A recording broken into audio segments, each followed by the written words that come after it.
I'd like to call this meeting to order. This is the regular meeting of the City Council of Southfield, January 17th at 6 p.m. in council chambers. Madam Clerk, can you please call the roll? Councilmember Fence. Present. Councilmember Brightwell. Here. Councilmember Cruz. Present. Councilmember Frazier. Here. Councilmember Hope. Here. Councilmember Mandelbaum. Present. Councilmember Taylor. Here. Thank you. Everyone, We have a please, quorum. please rise.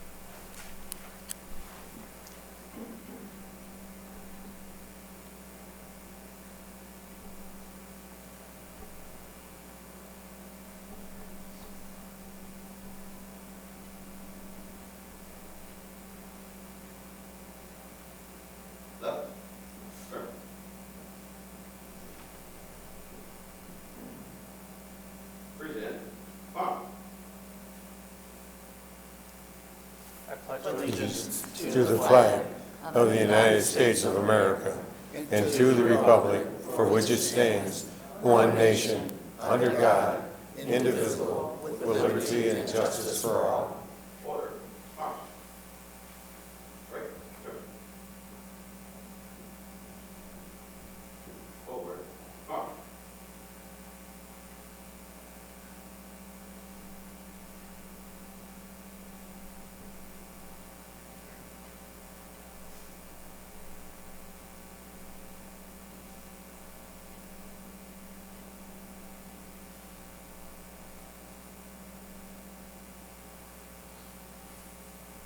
You may be seated. I'd like to call upon our Fire Chief Menifee, and this is our second week in a row we have a swearing in of additional firefighters. And as I mentioned last week, our fire department keeps busy. We've had an increase in calls year after year, almost 16,000 calls this year. And we continue to provide new equipment, new training, and we are very lucky to have such fine firefighters in our city, helping our residents and our businesses, and we're glad that we have additional firefighters, new firefighters that we're training, and hopefully will be here until they retire as they keep moving on and up in the city. So with that, Chief. Wow, that's great. Well, hey, that's worth another round of applause. All right.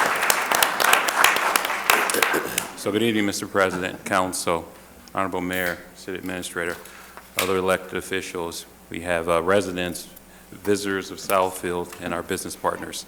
As you stated, I'm Chief Menifee, and it's my honor to stand before you to have three candidates for sworn-in firefighters. Tonight we have firefighter Jordan Richardson, we have firefighter Caitlin Hall, and we have firefighter Dominic Veach. Each of these individuals have spent over a year on probation, learning to do things the right way, the Southfield way. They've all been evaluated by their peers, by their officers, by the command staff, and myself.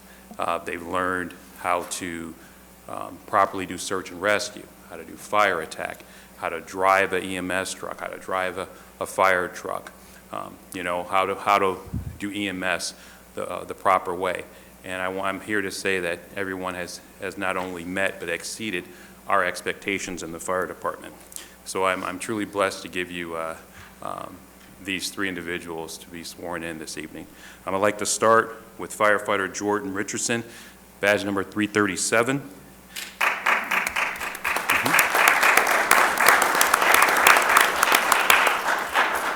To answer, I think Councilman Brightwell's question that'll probably be coming up. Jordan Richardson comes with us from Detroit EMS. He had 5 years previous on Detroit EMS. Thank you. Thank you. Oh, no. We're family. All right, there you go. Set the tone.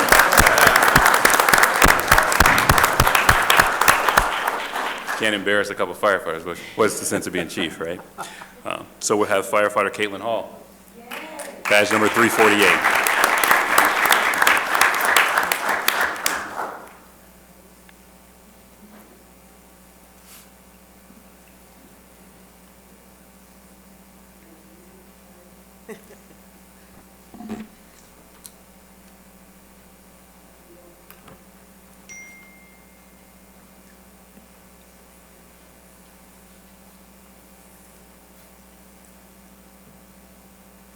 Doing great, Mom.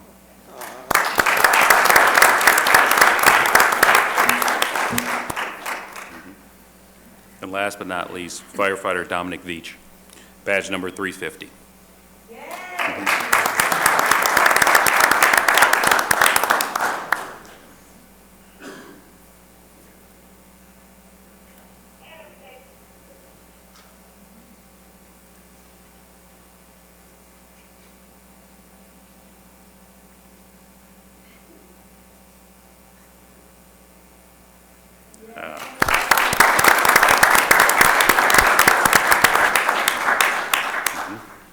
Right. This time, I'd like to call the city clerk to swear in our new firefighters.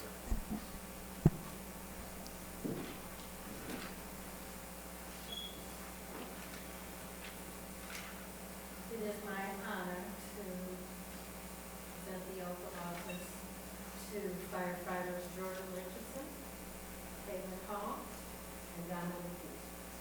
Please raise your right hand. I do solemnly swear and affirm that I will support the Constitution of the United States of America, the Constitution of the State of Michigan, and the City Charter of the City of Southfield, and that I will faithfully perform the duties of said office, firefighter, in and for the City of Southfield, County of Oklahoma, and State of Michigan, according to the best of my ability.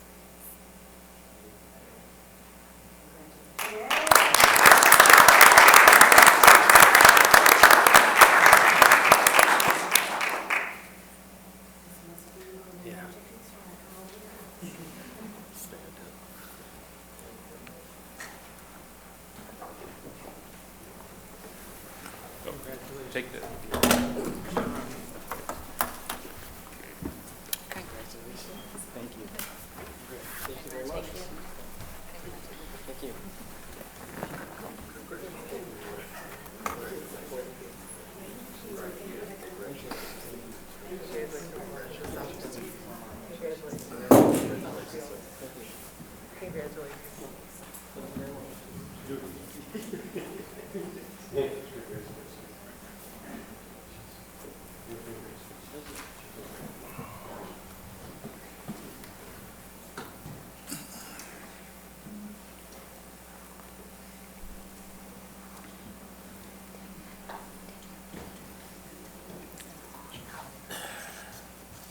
Just have a couple more words, Mr. President. I'd just like to thank citizens of Southfield, council, city administrator for always supporting the fire department. You've invested a lot of resources into the fire department, and I thank you. I personally and professionally want to thank you for all you invested into the fire department. I'd also like to give a special thanks to Human Resources Department for helping us vet and produce the best firefighter candidates we can, as well as Chief Barron, our police chief, and his staff for doing the background checks and making sure that we're getting really quality applicants with integrity and honor to help serve the citizens of this great city. And to my firefighters, you know, I like to come around here. I apologize, but I have to come around here so make it a little easier. You know, this isn't the end, right? This is the beginning. So yesterday, you know, we had a program for Dr. Martin Luther King Jr., you know, and on the podium, it said, everybody can be great because everybody can serve. I was sitting there thinking, how lucky am I? How lucky are you that you've been given the great honor to serve on a higher platform? Don't forget this moment. Don't forget why you joined the fire department and who your employer is. It's the citizens of this great city. It's the visitors, and it's the business partners. Don't forget that. Only one person can stand in your way to reaching the level you want to reach at in the fire department, and that's you. Don't get in your own way. Get out of your own way. Get involved. Do as much as you can, not as little as you can get away with. You know, people always talk about give back. Don't give back. Just give. Just give. Give of yourself. You know, and for the families, I want to thank you. I want to thank you for sharing these individuals with us, for raising them the right way, that they want to have a career, not a job, a career of service, that they want to serve others and help others. Now, I might be going off on a limb saying this, is like, you know, helping people makes you feel good. You know, it's a good thing. It makes you feel good, but I believe that they should have a good pension, good stuff, and the city has provided that for us. But don't forget about the true meaning of what we do, and that's serving and helping others. You're going to meet people on their worst day, right? And that's why I want the families to remember. Not all good days are going to be good days in the fire department. You know, I'm going to try to return them the way you gave them to me, but they're going to be different. They're going to be a little different. The things that they're going to see and experience, they're going to be changed forever. But I'm counting on you to help me with them. I give you my pledge. I'm going to give you pledge. I'm going to try to give them the best equipment, training, and resources possible so they can succeed personally and professionally. But I need you to help watch them and make sure that they're actually acting the way that they normally do and so forth. If not, I want you to reach out to me. I want you to talk to them and ask them, okay, there are plenty of resources and things we have available to help them and help them really strive, and as well as talk to them about their career goals. You know, they're the only ones that can stand in their way of where they're going. I think these three are rock stars, and I appreciate you sharing them with us. I give you my pledge. I'm going to do whatever I can to keep them safe, you know, with you, and I won't talk too long, but God bless and thank you. Mm-hmm.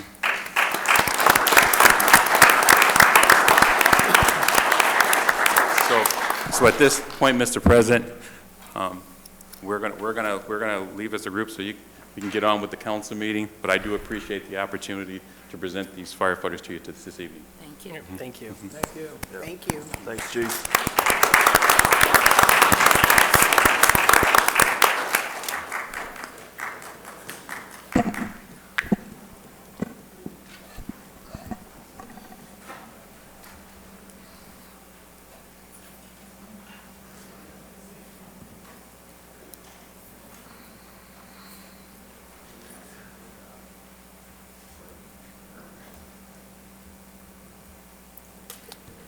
All right, thank you, everyone. We have a special guest in the audience, our Congresswoman Rashida Tlaib. I'd like to invite you to come say a few words if you'd like.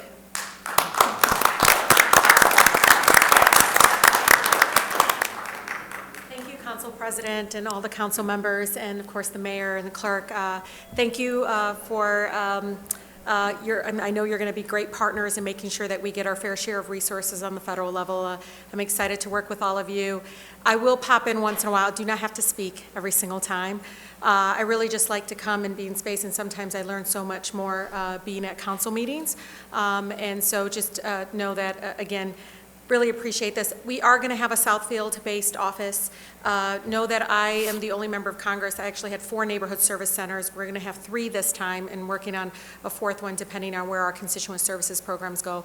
But I've got, you know, this is what I love to do, is helping people through everyday challenges and issues, and using the power of my office. Our office belongs to all of you, the power of the letterhead, the power for me to make that phone call to DTE and others that might not be calling you all back. So just maybe a little different. I am a little different, but I am a person, again, that really believes that, you know, it shouldn't take too much for you to be able to thrive in our country. And again, the power of this office, and we're going to raise the bar of what we expect in our member of Congress, and we're going to show you, again, it's not just about voting yes or no.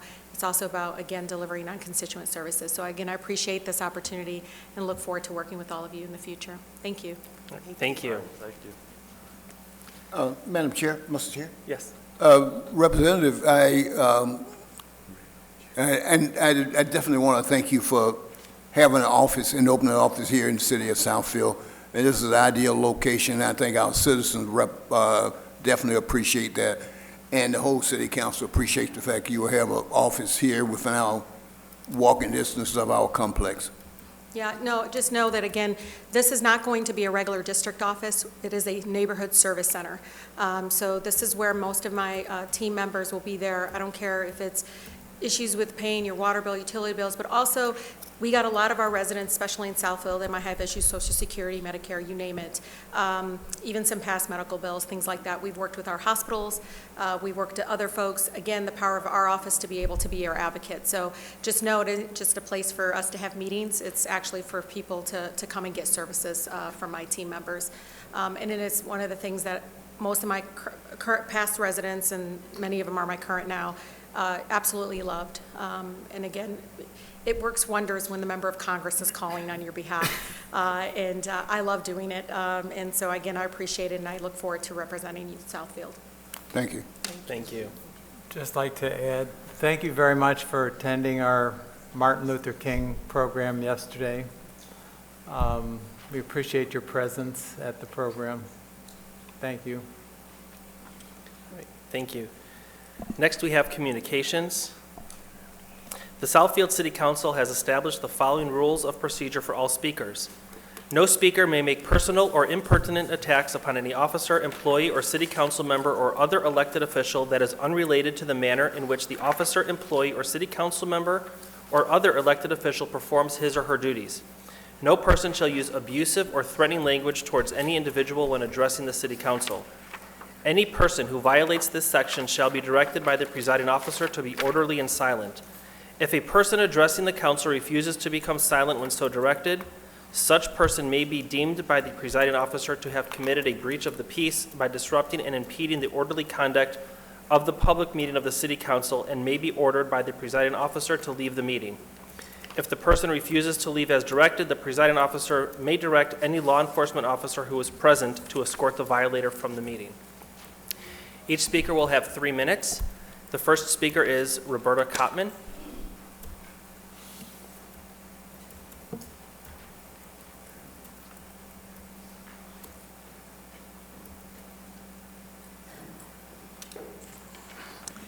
Members of the council, yesterday, January the 16th, we celebrated the monumental contribution of Martin Luther King Jr. Southfield has a history with the Peace March, with the banners in the streets of Martin Luther King Jr., the bust of Martin Luther King Jr., which is in the Southfield Library. But that's not the end of the story. Rosa Parks sat in the front of the bus and became the mother of the civil rights movement. Her birthday is February the 4th. In 2009, Jennifer Granholm, then governor, proclaimed February the 4th as Rosa Parks Day. 13 years ago.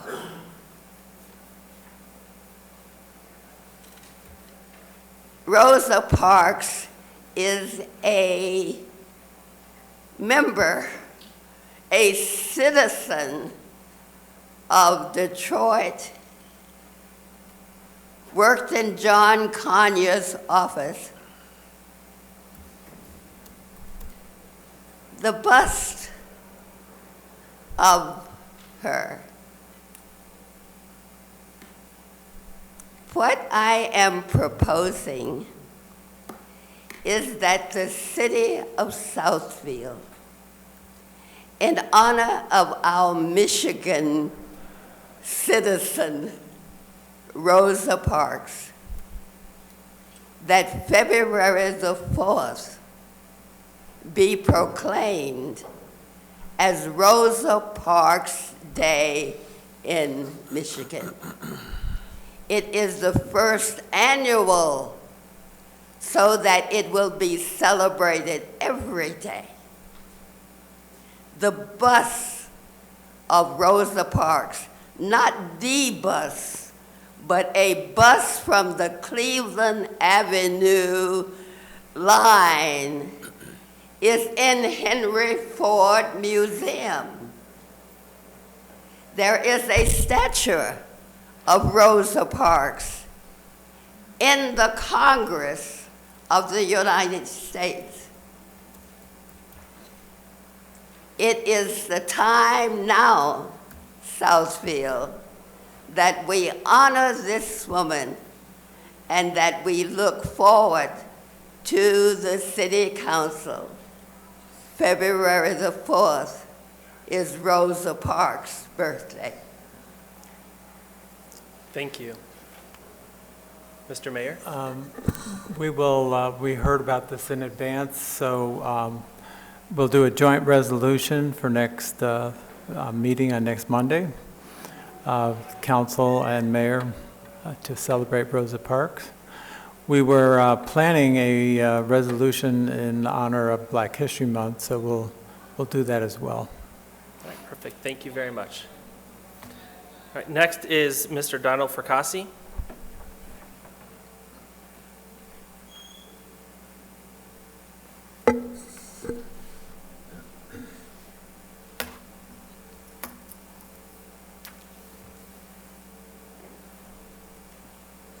Mr. Mayor, Council President, Council, and I'd like to at this time talk about the way that cannabis is being made in the city of Southfield. I gave a presentation to Council some time ago when we first had it, and I didn't get anything replied. I was thinking about reading the charter. If there's a meeting tonight, I didn't have expect that it was big enough to read anything in it. But when it looks at it, you can't read it. And so I'm here again to respond to the need of the parishioners there in the going area. I'd like to this time respond on the marijuana in the great city of Southfield. I would like to remind the council that within approximately 1 1/2 miles of the current approved establishments, one opened and one closed, there are 10 schools, 5 churches, 2 schools, Jewish schools, the churches and schools to task. There's some on 12 Mile Road as well as the one on Lasher Road. I am looking at the city of Southfield today and wondering where we are going. If one looks at Southfield today, we're an attraction city to everybody. You look down Northwestern Highway, there's building after building after building. You see new things come in, new hospitals come into the community. You see new kinds of activities coming in. I don't think even the clerk knows or anybody got notice it, but there's a $4 million new aquatic coming into the community. I can't tell you where, but it will be coming. So there's other things that are happening here, add so much to a strong, healthy community. And I know that if you look at the fire department here today, you know, they're well educated, outstanding police and fire. We've got a great place to work. Got a great place to go to school, and it's just a tremendous city to come into. I came down Northwestern the other day, Mr. Mayor, and I seen a new 3-act center sitting over there by the school. It was just pretty nice, all in cover. And that's what we wanted to see. You look at the school during the holidays, how rich they look, how strong they look, and you see people stopping and looking and taking advantage of the city, what we have today. And I just want to bring that to the occasion that I think it would be a terrible thing for anything like this to come in the city of Southfield. I did take something out of Detroit's Free Press. You can see that. It's kind of nice. You know, what we always wanted to know what's coming on. And it's just that type of thing that more and more and more is discussed, and very little people are really putting any evidence into this. She had a dear fellow service resident come in, the community leaders. It talks about 2 medical cannabis provisions at centers, Lumi and Dreams Canna. It's going 12 Mile and Telegraph Road. I think that's far enough, just having the one on Northwestern Telegraph Road. I really don't want to get longer on this, but I want to let the council know that you got to get into the schools and get into the teachers, the kids that work there, play there, come into the community and find out what they think of the community, what they want for their kids. They want a little school book doing the homework. They're in a great city, and a city that have all the police and fire needed. And so I really think that you have to take a real deep thought at this and see what is going to happen, the goods and the bads. There's all kinds of things that I don't want to get into, but you got cannabis regulations and agencies, municipalities, all of these kinds of things to read up, tell the differences between cities that have got kids and cities that have turned it down. Thank you very much for giving me the opportunity to speak. All right, thank you.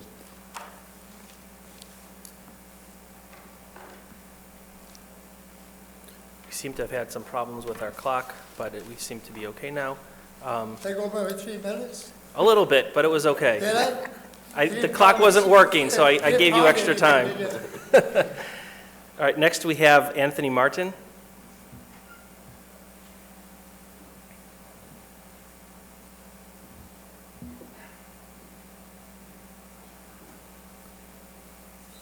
How you do? Anthony Martin, Concord, Beacon Square subdivision. I'm an officer of Beacon Square, and I'm here as an independent citizen tonight. I got information from some of the homeowners associations where they're opposed to the marijuana change in the amendment in the zoning ordinances. I wanted to point out some of the information that they have is incorrect. Let them know that right now, the city of Southfield has one marijuana facility at 12 Mile and Telegraph. The one on Losser Road is permanently closed. You can see that when you go to the website. And the third facility never did anything to open. So right now, there's only one facility that serves medical marijuana. No one is doing recreational. And I want them to understand that over 63% of the citizens of Southfield voted to have marijuana, so they need to consider, if they don't want it, that they're trying to nullify the vote of the majority of the citizens. That's all I have to say. Thank you very much. Thank you. Next is Lewis Williams.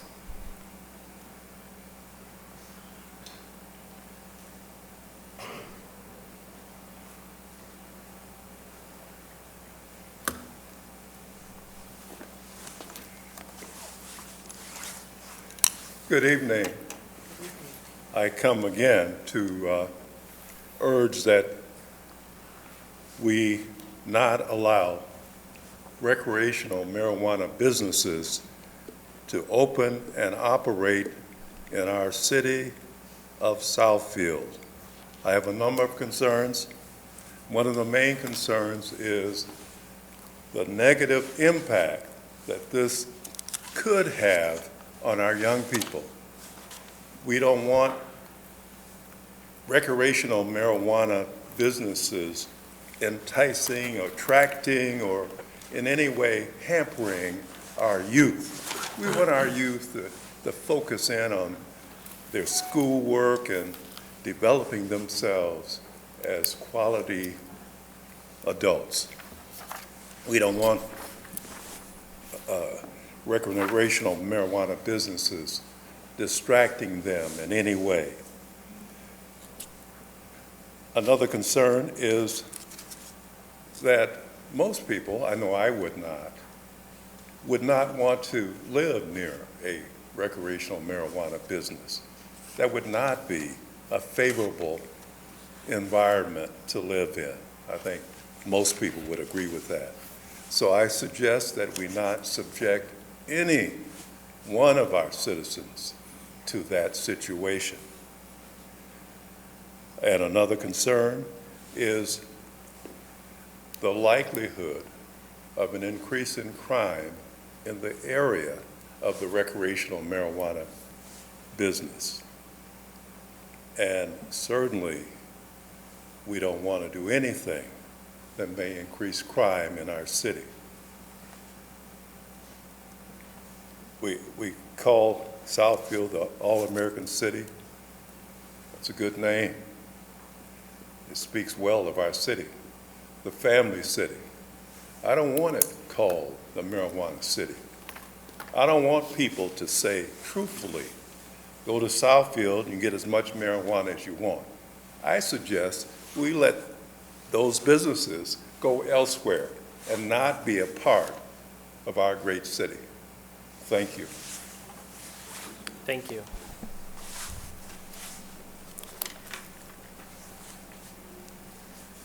Next, we have Pamela Gerald.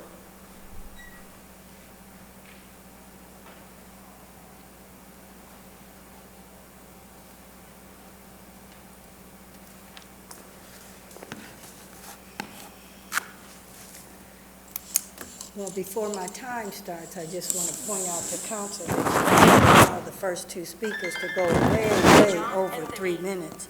But I'm going to try and make it really quick. And good evening. If I haven't already done so, I'd like to wish all of you a happy Hanukkah, Christmas, Kwanzaa, New Year. That covers it all. So I'm going to talk about a couple of things, and I am going to get back up and speak about the medical marijuana and the recreational use marijuana. I have a 40-year history this year with the city of Southfield. Residents, people that I know, I have observed you in the parking lot at Meijer, throwing out your Chick-fil-A and other food papers on the ground, trash on the ground. This has got to stop.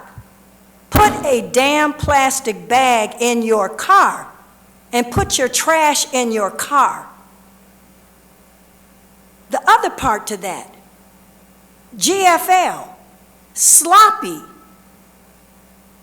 Throw the trash container, stuff blows out, trash is blowing everywhere. We have never had that in our city, and it doesn't look good. On the grass part of 696, trash everywhere because people are driving and throwing their trash out the window, and that's got to stop. Now, we need to do Operation Grocery Store Basket. We need to go to our congresswoman or somebody to say, any resident that's walking that needs help carrying their grocery, we should get them a nice shopping cart like every person has in New York, because you do your laundry and you put your laundry stuff in there and you put your groceries in there. I am sick and tired of seeing shopping carts from Meijer all over the damn city.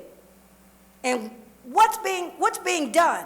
These people are riding in trucks, picking them up, taking them to the scrap yard, and they're getting paid for them. And they don't belong to them. So we need to do something about that. And lastly, when the school bus is out there and the stop sign is on both sides, that means stop your damn car. On 12 Mile, I have seen people go in the turning lane to try to get around those stop signs. Remember a couple of years ago, a man was waiting for his daughter, and he observed someone go around the bus, hit his daughter, drag his daughter, and he watched his daughter die. If you got to go somewhere around the time of the school bus, leave early so our kids can arrive alive. But you need to stop for the school bus. Stop means stop. Caution and the yellow lights mean proceed with caution. If you don't see the stop sign, safely go around. And then the last thing I wanted to talk about real quickly, the medical marijuana issue, which is now recreational use. If the residents voted to have it, we need to allow these businesses that are gonna come in, be in compliance with the law, and have these facilities. We are not going to stop these kids from getting medical marijuana and now recreational use marijuana, because they have it already. What we want to stop is unsafe marijuana. A place in Flint was raided. They were illegally operating.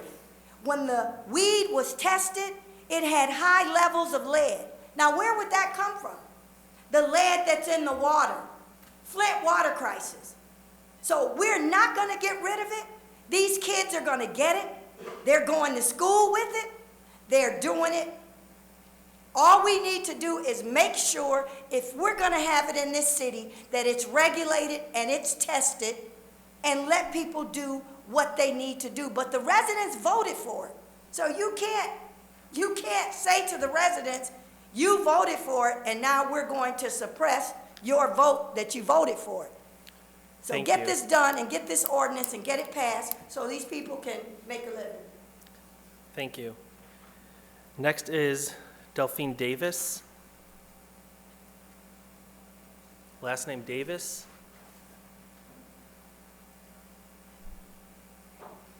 Okay. Thank you. That concludes communication. Council, we are going to be pulling our minutes from our agenda to be discussed at a later date. So we are up to our public hearings and site plans.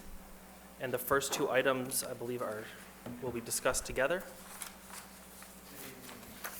Good evening. Our first public hearing, PSLU 22-0004 and PSP 22-0008. Petitioners Ashaka Investment Properties, property located at 24040 West 10 Mile, north side of West 10 Mile Road between Telegraph and Berg. Existing zoning is B3, general business.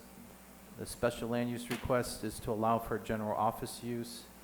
The site was previously a dry cleaners, and they want to turn it into a general office for tax preparation purposes. This is the site. Located adjacent to it is a restaurant. These are existing photos. The site is B3.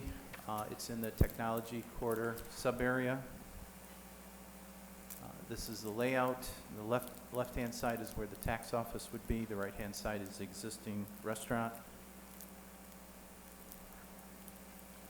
And basically, we'll need to hold the public hearing on the special land use first, take action, and then deal with the site plan. But it's minimum changes to the site plan include reorientation of the parking, provision of a van accessible barrier-free parking space, pedestrian connection from the main walk to the building itself, and then some circulation and landscaping requirements. I believe the petitioner, the owner, is here. I'd like to make a few comments before we open the public hearing, and then we'll answer any questions afterwards. Thank you.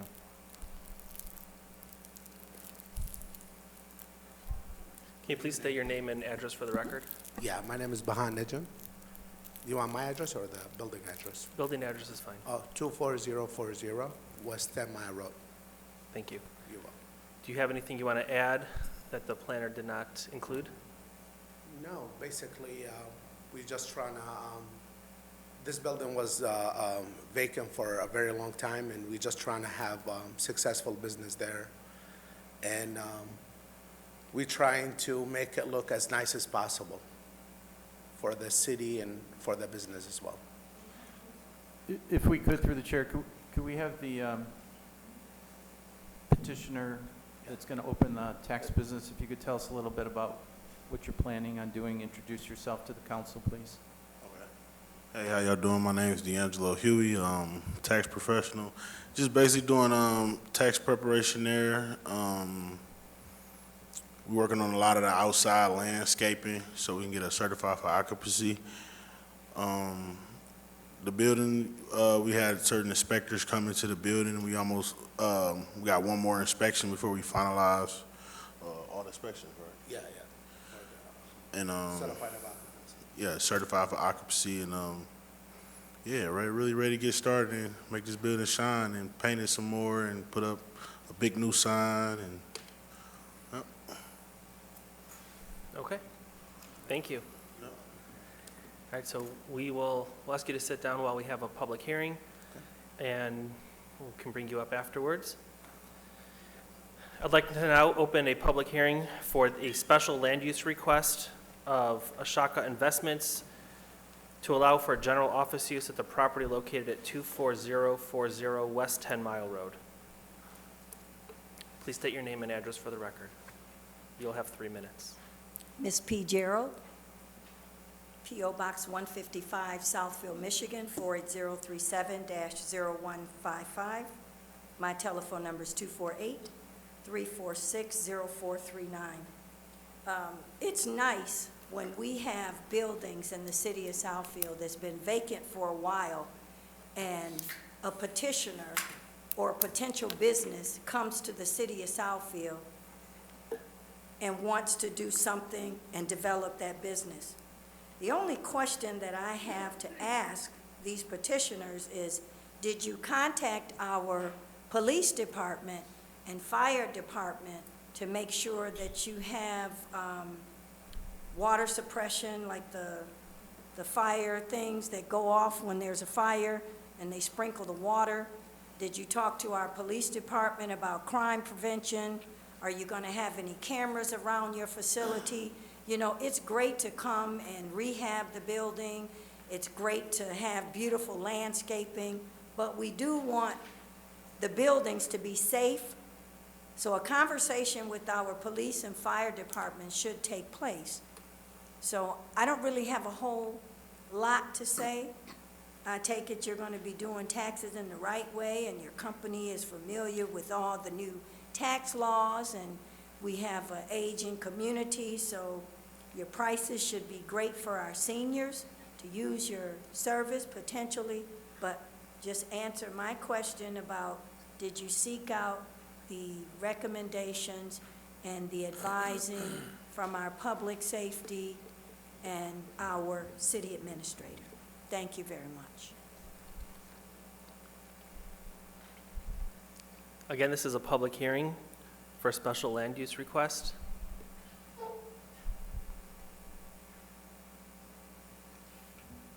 All right, seeing none, public hearing is closed. Through the chair, I will say that the police and fire, as part of the normal site plan review, will make comments.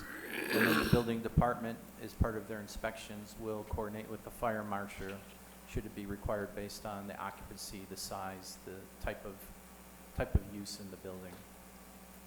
Okay. And then, I mean, the owner can respond further than that, but all of our reviews include those departments. So, yes, that's part of the certified of occupancy. We have the fire marshal came in and looked at the building and made a few comments. We got everything that he mentioned taken care of. So we're looking to do a final inspection. Maybe we request it tomorrow, and we should be good to go. It wasn't nothing major. Okay, thank you. Councilwoman Hoag? Thank you, Mr. President. My question would be, how long have you been in business? And where were you located prior to wanting to come to this location? And how long were you there? We have 4 locations. We have one primary in Detroit. This is our first location outside of Detroit. And you said how long? How long have you been in business? Well, I've been doing taxes for the last 7 years, but we've been in business for about five of those years. Okay, and you're going to keep those other locations open? Yeah, they they open. They're still open right now. Yes, Okay. absolutely. Okay, that's all. Thank you. Councilman Brightwell? Seeing that this was a former dry cleaner, and from an environmental standpoint, I've heard about dry cleaners doing damage to the environment and seepage of chemicals in the soil. Has this been determined that there's no environmental hazards there at that former dry cleaner? They used to use this facility as they take the clothes and they have a bigger facility where they used to process everything. and they drop it off here to give it back to the customers. So this was not a processing, not a cleaning location? No. This was just a pick up and drive away location? Yes, correct. Yeah, they didn't have any hookup for any machines prior, and for my understanding, they never used it to clean anything out of there. But they were there for so many years, so I'm not sure if they did at some point. It doesn't look like they did. I know the person that I bought it from, they have a bigger facility that they operated from as of right now. Okay, all right, well, you answered the question with respect to, it was just a drop-off, pickup kind of pinpoint. It was not a factory. But you bring up another question. You said that you don't know what happened prior to 7 years ago, what was happening then.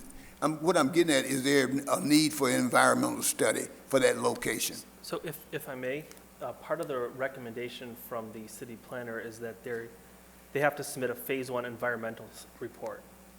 Okay. As part of this.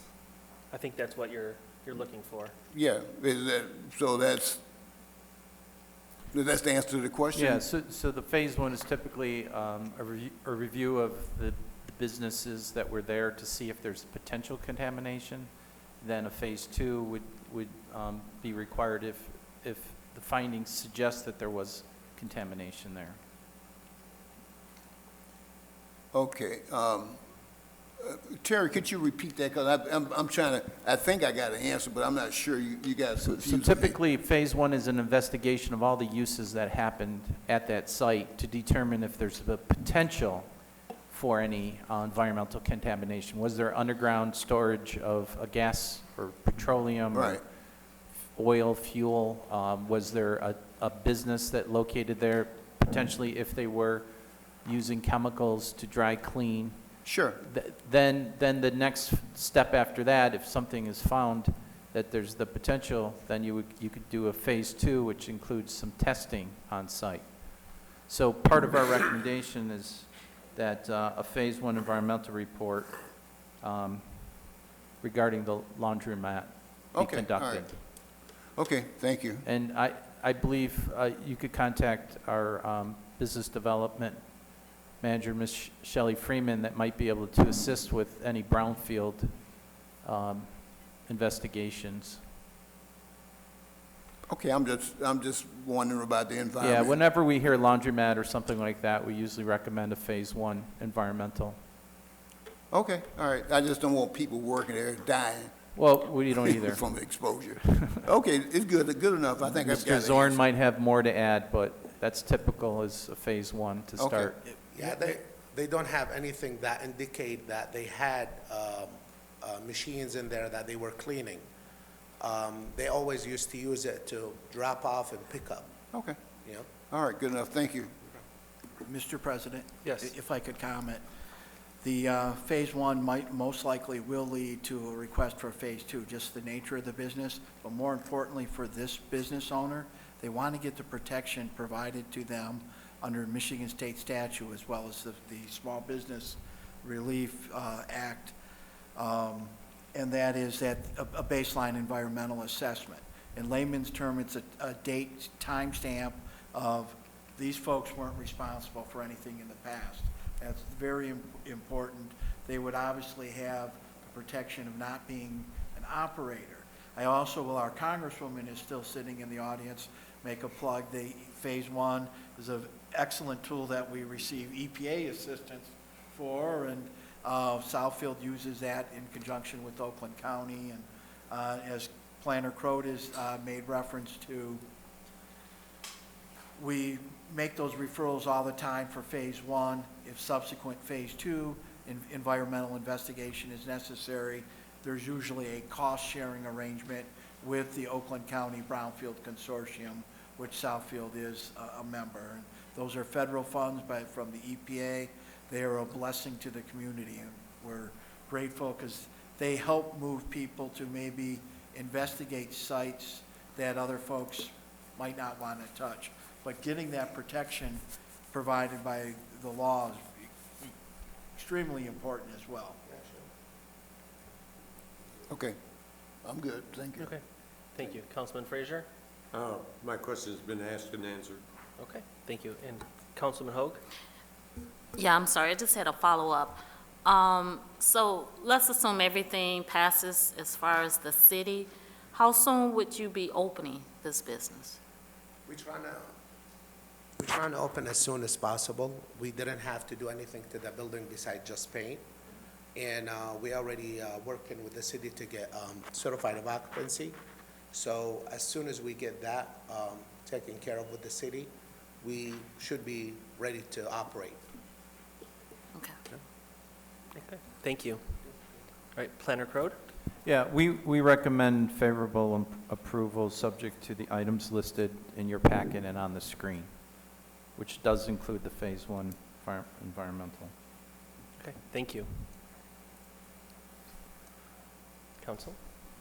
Mr. President, Councilman Cruz? I'd like to move approval of PSLU 22-0004, special use request of Ashaka, am I saying that right?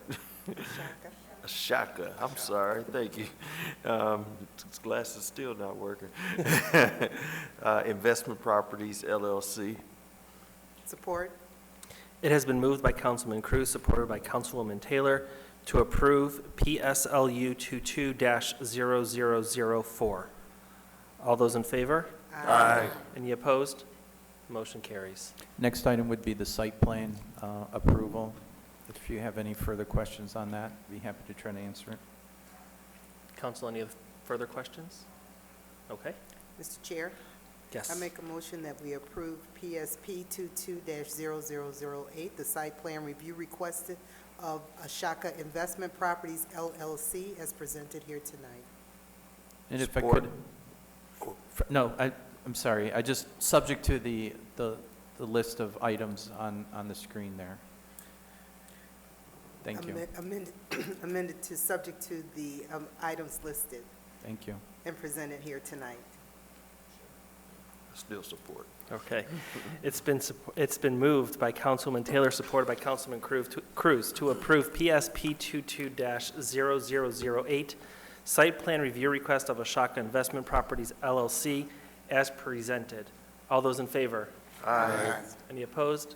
Motion carries. Thank you. Welcome to the city. All right, next we have a council-initiated zoning text amendment, PZTA 22-0004. Thank you, Council. Ms. Nani Wolf from McKenna Associates will be giving a brief overview on items that we discussed last week prior to the public hearing being opened. And then we'll have take questions and answers with some additional information that Council had requested. With that, I'd like to turn it over to her.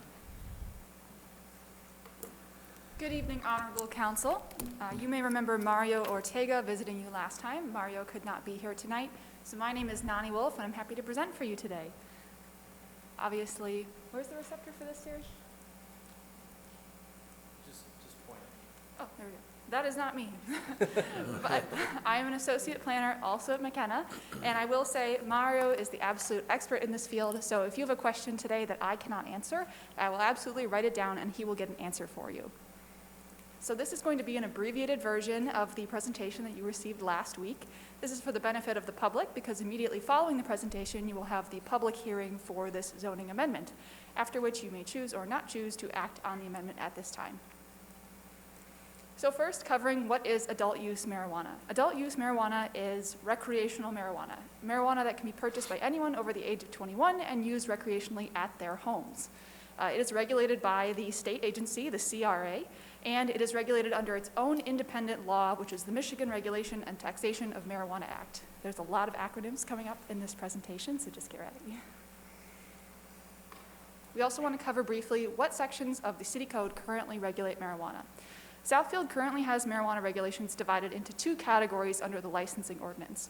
One is for medical marijuana, the type that you go visit a business with your medical card and obtain that medical marijuana from someone just like shopping at any other retail location. The other one is medical caregiver marijuana. So that's marijuana that is grown by someone who is a caregiver for someone with a medical condition that requires marijuana, and that is regulated separately. So similar to how those two are separate, if you were to approve recreational marijuana, it would receive its own chapter in the licensing code, just aside these two that already exist. It would also be included in Chapter 45 of the zoning code as a separate section, just like the two that are already there. So we'll quickly run through again the differences between medical and adult use. So first thing, they are all regulated under the same agency. Local municipalities have the power to regulate these in the exact same way. So in the same way that you could say yes, medical marijuana, or no medical marijuana, you can do the same thing with adult use. As mentioned by some members of the public, cities sometimes choose to opt in by council, sometimes vote by public referendum to opt in or out, and the city of Southfield has chosen to opt in by public referendum. So we should note that there are different enabling legislations. As I said, there's lots of acronyms, but just remember that if there's 2 or 3 M's right at the beginning, that's for medical. If there's 1 M at the beginning, that is for recreational. And we should note that there's a difference in use of marijuana. So if it's recreational, anyone over 21 can buy it. If it's medical, you need to have a medical card. All right, what are the key differences? So some of you remember this slide from last time. We've redone it a little bit over the course of this presentation, so hopefully it makes a little more sense. But essentially, there are 2 parallel categories between medical and recreational. They're almost the same, with the exception that under the medical regulations, the business that you go to present your card and buy marijuana is called a provisioning center, whereas the business you go to buy recreational marijuana is called a retailer or a microbusiness. And we should also note right here where we say new, what we mean is the state has created these new categories since 2018. So in 2018, the major law passed about recreational marijuana. The state established all these regulations about it. And then the state decided later that they wanted to add some more categories. So these ones called consumption establishments, event organizers, and excessive growers were added by the state over the last couple of years in response to public feedback that the public would like to see these options. So, as a reminder, you have powers as a community to opt in or out of these, and similarly, you can choose to have some, all, or none of each individual type of facility. So some communities, for example, only have growers, or only have safety compliance and processors. That is something that communities pick and choose themselves. Currently, Southfield allows all of the categories on the left, and similarly, we're recommending that the parallel categories on the right be permitted. Okay, so what are the key differences? Growers are where you see the biggest difference between medical and recreational. And that's because the Recreational Act creates these classes for growers. Essentially, the state of Michigan regulates how many plants you can have in a facility, and the number of licenses you have from each class is the number of plants you're allowed to grow. So if someone wants to grow, say, 700 plants, they would combine 2 Class A licenses with 1 Class B license.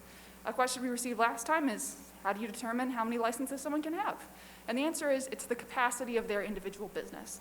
So, a major marijuana retailer may have 5 Class C licenses, but someone who's just starting in the business and doesn't have a lot of capital behind them may just have 1 Class B. Processors, essentially the same.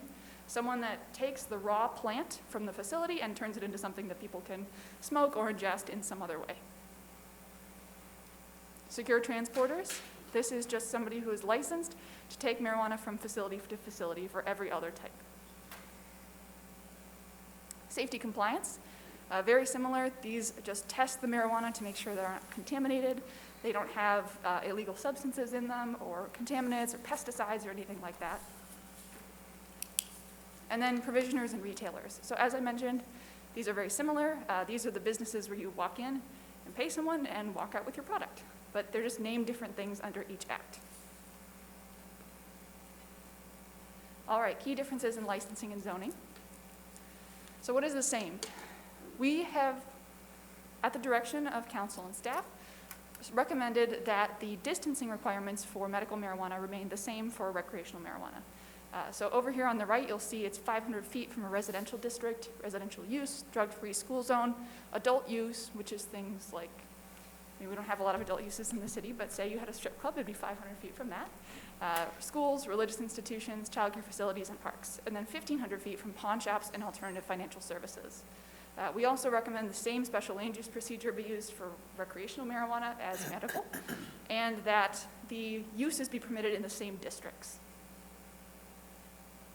Key differences. So as we mentioned, the licensing chapter for recreational would go in a separate section from that for medical or medical caregivers. And I will say questions about licensing will be under a separate discussion for council. Your legislative committee is looking at the licensing chapter right now, but if we can answer them tonight, our city attorney is here and we'll be happy to help after this. And similarly, we have different non-land use standards. So for medical marijuana, the state does not have an overarching program or imperative to have social equity worked into the licensing. But for recreational marijuana, it does. And many cities establishing recreational marijuana want to create social equity programs to encourage minority and local investment in those businesses, right? Because that's creating tax base for yourself, and you want to keep those taxes local. So over on the right, when we come back to social equity, there's some examples. Every single place does it differently. I know we were asked last time, is there one best way? And there is not one best way. But there is obviously a way that you would consider best for your community. We've pulled these two examples from the city of Ypsilanti and the city of Benton Harbor. So some communities choose to reduce permit fees if you're a minority-owned business. Some communities take that permit fee and put it directly back into the community to nonprofits, just the whole fee. Some communities require that you hire 50% of your staff locally. Anything, and it's, you know, Dawn can speak to this more, but it's a combination of things that makes an equitable ordinance, not just one checklist or one policy. All right, proposed zoning ordinance text. So before you, section 5.22-8, you have in full form in your packets, and this is our proposal for the text amendments that would facilitate recreational marijuana in the zoning ordinance. And this is our new slide. We had some confusion around this last time, so we're trying to clarify exactly what's going on. We are recommending that micro businesses, consumption establishments, which are also called like consumption lounges, event organizers, and excessive growers be prohibited. Whereas the other ones, those parallel uses that you see on the left and right, we're recommending they be permitted in the exact same districts that the medical currently is. These are other changes, so things we have to add: a definition of adult use marijuana. We also have to add definitions of every type of facility, whether they're prohibited or permitted. Eliminating marijuana from the Northland ODD, and then eliminating the section that, you know, marijuana establishments prohibited. If you're going to permit marijuana, you kind of have to knock that one back out. And then this was shown in that chart just a few pages before, but these are the parallel districts that are allowed for the medical marijuana. So in order to allow safety compliance facilities in the office service district, you'll have to amend Article 9. In order to allow for retailers in the business district, you'll have to amend Article 18. Basically, all these amendments per district to allow for that continuity within the entire ordinance. So if I could jump in here. Yeah. Just to summarize, we currently have 5 medical marijuana facilities. We're proposing 5 similar adult use recreation facilities that mirror our existing medical marijuana, and take a slow as you go approach on those other types of businesses and revisit it 6 months or a year from now. So the micro business, consumption establishment, event organizer, and excessive grower, we're recommending not enacting those type of businesses at this time. So with that, we'd like to open the public hearing, and then between McKenna, Mr. Spence, and myself, Attorney Dawn King will answer any questions. Again, this is strictly for the zoning ordinance amendments. The licensing will come back to council after it goes through legislative committee. And if the licensing gets passed, then we'll coordinate the accepting applications for the special land use for these types of businesses when the licensing provisions are put in place. And then ultimately, council will have to opt back in to allow for recreational use marijuana should they desire to go that way. So this is the first of really 3 steps that need to take place should you want to allow these types of uses. Okay. Thank you. I'll now open the public hearing for PZTA 22-0004, a zoning ordinance text amendment. Everyone's invited to speak. So should you wish, you'll have 3 minutes. Please leave your name and address for the record.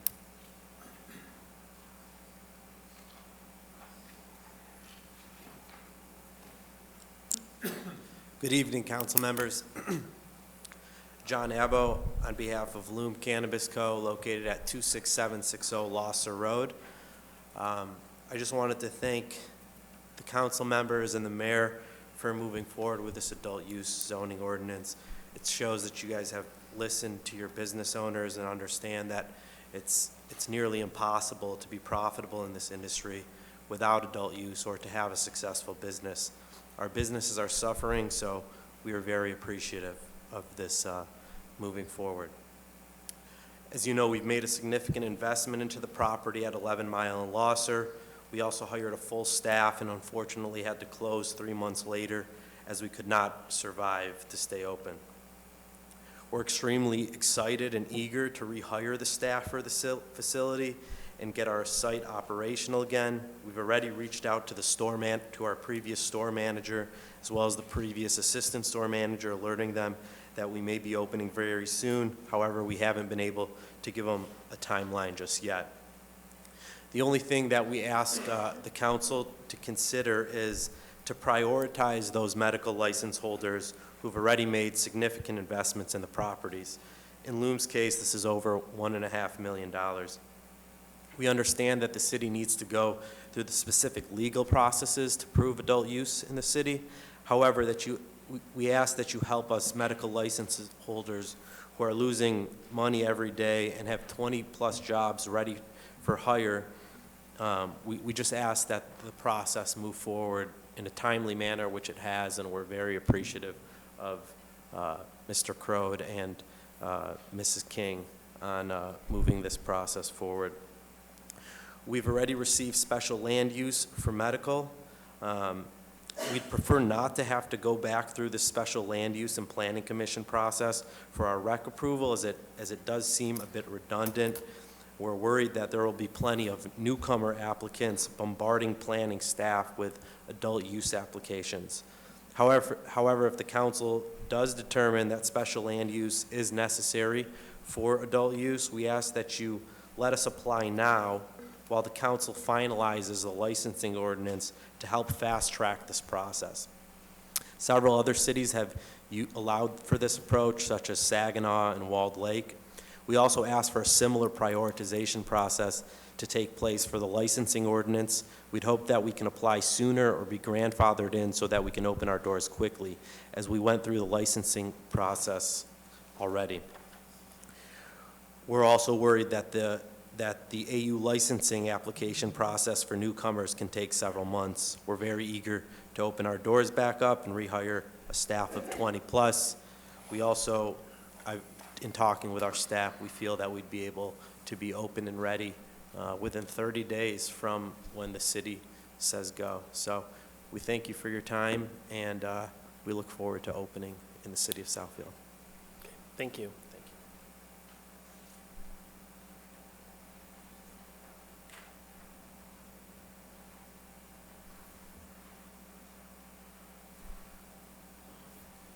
Charles Hicks, 25656 Grand Concourse, Southfield, Michigan. Personally, I'm not a partaker of marijuana, medicinal or recreational, but I do have a concern on how some marketing is done with recreational marijuana, where facilities look like candy shops. So with this ordinance, are there any guidelines that could be identified in the zoning to, if you do proceed with, recreational, to limit how it's marketed? Thank you.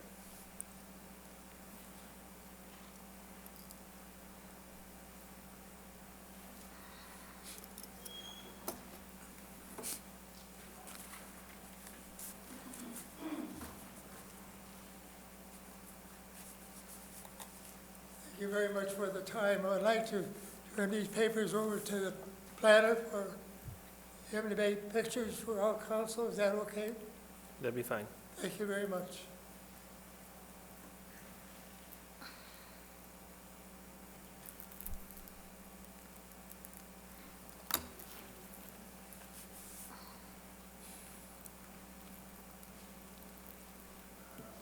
Hi, I'm Bassem. I'm manager at Dreams at 12 and Telegraph, and this is Nadia, one of the owners. Can you please say your full name and address for the record? My name is Bassem Salam. Ed? Lift the mic up a little bit. At the mic. My name is Bassem Salam. My name is Nadia Lutfi. All right, thank you. So we heard a lot of stigma today about locations for adult use that have crimes around them, and how we don't want this in our city. And I don't think people understand like what we're doing in our business. We are following the state rules. We have every single product tested, not by us, by the state. And it is for, so for most people, they don't understand that marijuana or weed, that they think it's just like a drug that just relaxes you. A lot of people actually use it for autism. Some people use it instead of Adderall to focus, to help study. There's a lot of strain. It's not just a plant that's gonna make you dumb or relax or sleep. There's a lot more that goes into it, and that's what a lot of people don't understand. And actually, a lot of people that are against it, I actually invite them to come and visit us, and we can show them around and teach them a lot more about it. The one other thing that I thought I'd point out, there was a few people that said they were worried about kids driving by in the school bus, and I wanted to say we have a few people that have pulled into our parking lot thinking it was an ice cream store or a coffee shop or a restaurant. So we don't have any open, apparent, this is marijuana here, it's not, no graffiti, the typical, what you would maybe think it would look like. So again, I encourage you to stop in and check it out and see like how we're running our business. We're very strict on checking medical cards and IDs, and we will continue to do that with adult use also. So no one under the age of 21 can even enter our lobby. So we're very, we're also cautious about getting into the hands of youth. So, but thank you guys. Thank you. Thank you.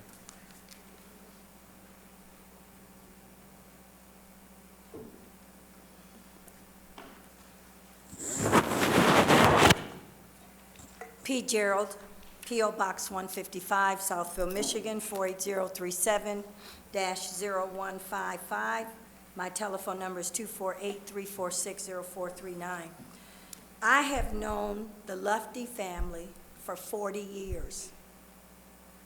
I was their father's other daughter, his African-American daughter. Every business that this family has ever embarked on, they have done it with class, done it exceptional, and done it the way it is supposed to be done.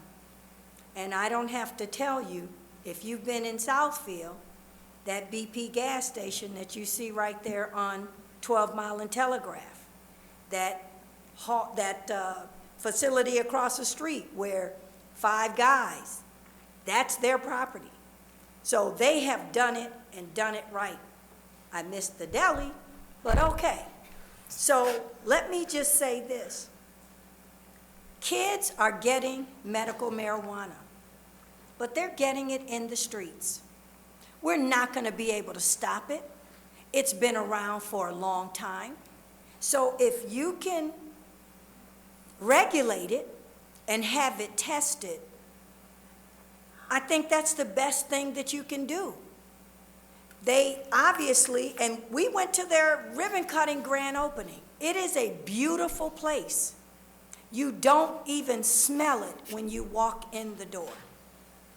I've never been into Lume because they were already closed, but I can tell you that that facility on the corner that Nadia and her manager just spoke about is first class. It's beautiful on the inside and on the outside. And it's a better look than the gas station that we had there that was just going to pieces. So if we could get this zoning text amendment approved, all we're going to do is cut out the middleman. And who is the middleman? The street pusher, the guy that's doing it illegal. His stuff is not being tested, not registered. You should do this and stop the street guys and maybe prompt them to take some time to get all their registrations to make this business legal. But we're not going to get rid of it. You are not going to hide it from the kids. They're going to find it. But we just need to be mindful of the testing, the regulations, and they have put a lot of money into these facilities that was approved by the city. So all we need to do is approve for adult use, and let's go from there. But you're not going to stop these kids from getting it, but let's protect them if they're going to do it. 21 and over. And they obviously checked with the police department and did that whole crime prevention thing, and you know I'm a big advocate of public safety. Thank you. Thank you.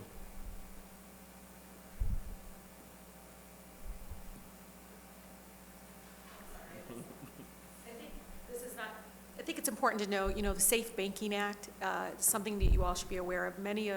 Even though marijuana is being legalized across the nation, including just here in Michigan, a lot of the businesses can't function like with regular financial institutions right now.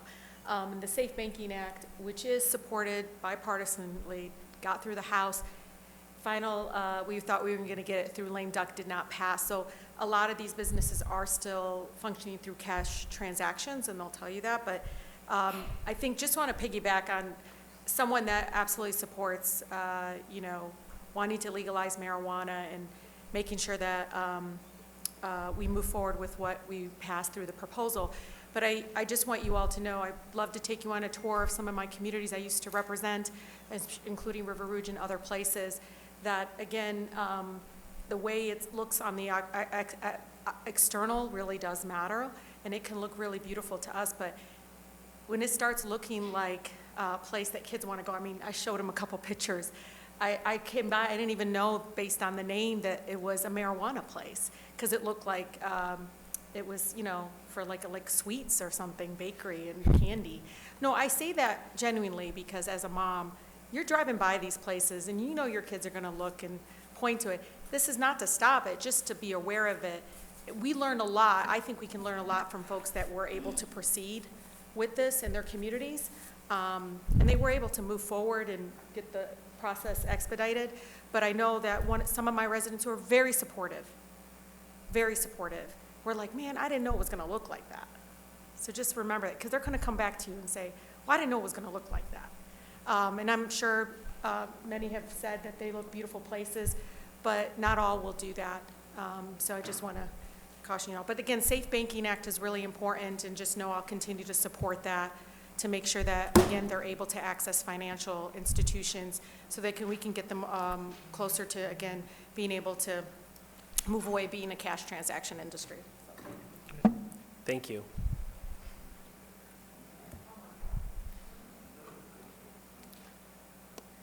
This is a public hearing for PZTA 22-0004, zoning ordinance text amendment.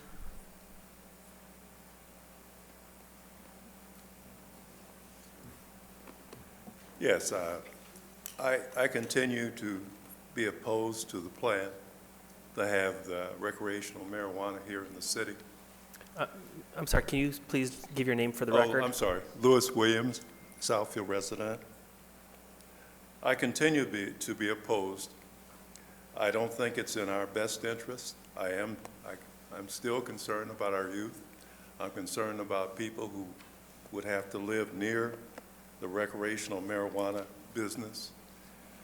I'm concerned about the potential increase in crime in the area of the recreational marijuana business. I don't think we should get into something that we know may create additional crime in our city. I don't want our reputation as a city to be damaged. You'll recall, I'm just thinking back, you'll recall the effort to have, I want to also say I'm opposed to allowing marijuana grow businesses in our city. You'll recall the effort was made some time ago to allow marijuana grow business at the old Northland site. That effort was defeated. I think most people would agree that that was a wise decision not to allow a marijuana grow business at the old Northland site. So I'm suggesting to you that when you look at the negative impacts of the recreational marijuana business, the marijuana grow businesses, the potential increase in crime, the negative impact possibly on our youth and on the citizens that would live near these locations of the grow and the recreational businesses, I suggest to you that it's not in our best interest as the fine city of Southfield, and I continue to be opposed to this effort. Thank you. Thank you.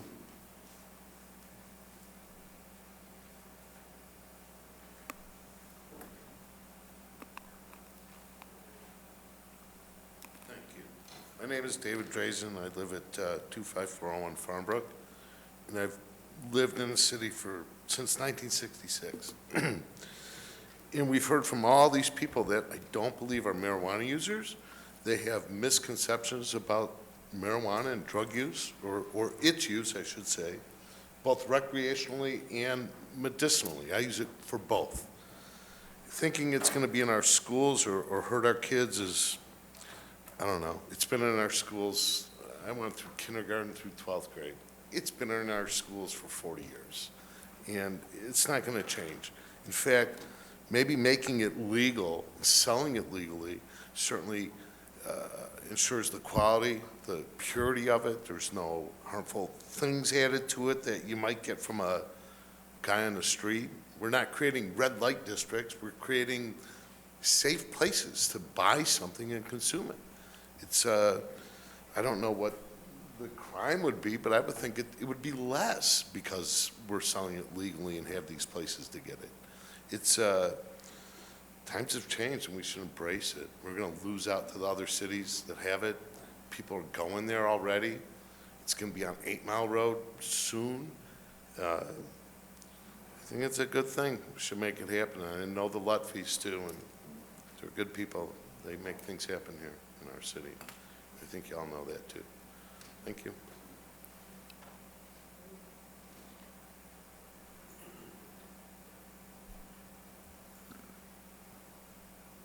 Name is Tony Martin, 21025 Concord, Southfield resident for 30-something years. I'd like to point out that the safety of the marijuana stores is something that residents probably don't know. To have the business, they have to go through a special police report. They have to have video cameras to do certain areas of their facility so that they are safe and they're maintained. They're monitored by the police department 24 hours a day. Safety is there in the facility. There's no marijuana use at the facility in their parking lot. If you want to use it after you buy it, you have to leave the premises. People have misconceptions about safety and security. They need to know. They need to go to the police department and ask questions, look at the city ordinances, and find out all the details. They're using hypothetical information or half-baked information that they're getting from someone that has not gone through the details. Get the details. Know your information before you complain about it. The other thing is, Over 63% of the residents of Southfield approve marijuana. You can't buck the system. You can't negate the vote. Stop complaining, get in line. Look, if you don't want to use it, don't use it. You won't smell it because it's for home use, not for walking up and down the streets. There's a lot of things you have to look at, consider, and know, not just what you hear. Thank you very much.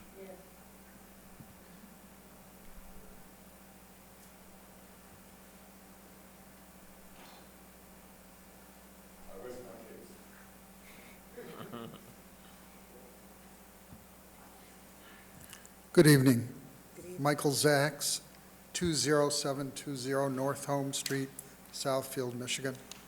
I'm a longtime City of Southfield resident. I was fortunate to be involved with the planning and the sign display and graphics on the Dream location, and I'm proud of it. I'm also proud to be a Southfield longtime resident. As we all know, when we approach our golden years, we're visited by various maladies, some serious, some perhaps not.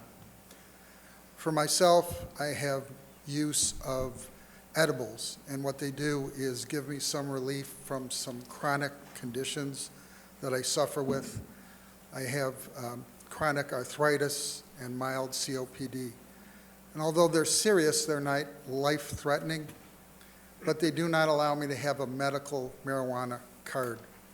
So I have to do one of two things.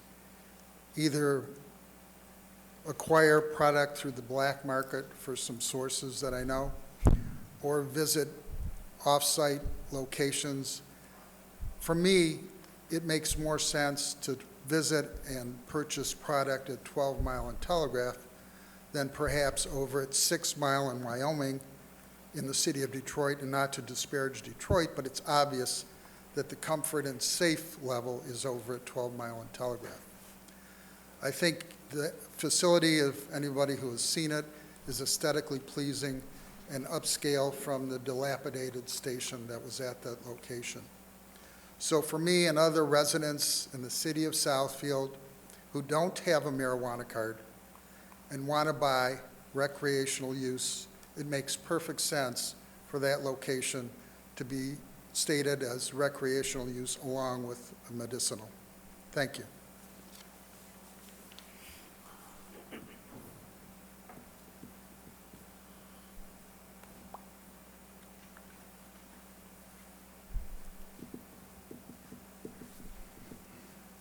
Good evening.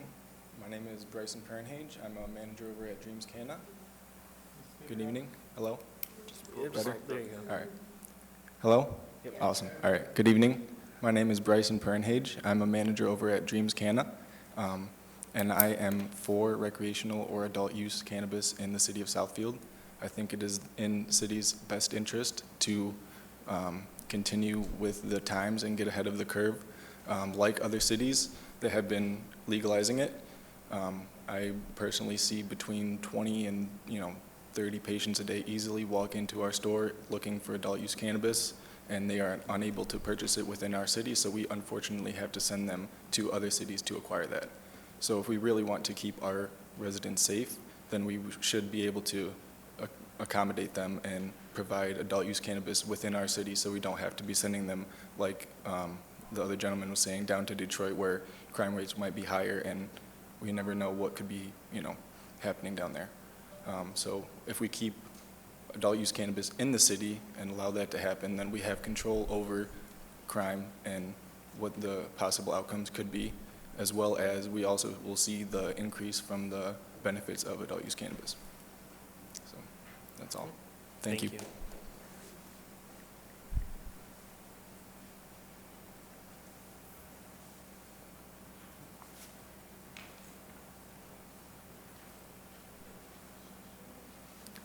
This is a public hearing for PZTA 22-0004, zoning ordinance text amendment.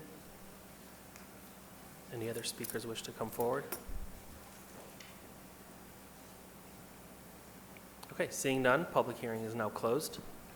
Through the chair, there was 2 or 3 questions that came up I'd like to try to answer first before council. Sure. With regards to special land use, any current medical marijuana facility would still have to go through a separate special land use application because we, right now, technically are opted out until you opt in. We wanted to catch up with the licensing. And we have to factor in a review because circumstances could have changed since 3 years ago. But the intent is that they would go through the special land use process just like everybody else. There's been no final determination on licensing, but I know it has been discussed that they may get some priority under the licensing if they're an existing facility. With regards to regulation of the interior, other than making sure that there's a secure locked area for cash, all the interior is regulated by the state. So the city couldn't weigh in on displays or products as long as it meets the state requirements. They would get their state license. And I know the police chief is here, but there was a request in the past to run crime reports for the existing medical marijuana facilities. And I believe the reports only showed unrelated traffic incidents in front of the facilities or false alarms. So there has, at least to date, there hasn't been any specific additional criminal activities at the medical marijuana facilities. Okay. Thank you. Before we have questions from the council, I'd like to ask our police chief, Chief Barron, to come up and just talk to us about, from the law enforcement standpoint, their point of view. And thank you, Council President and other members of council, city administrator.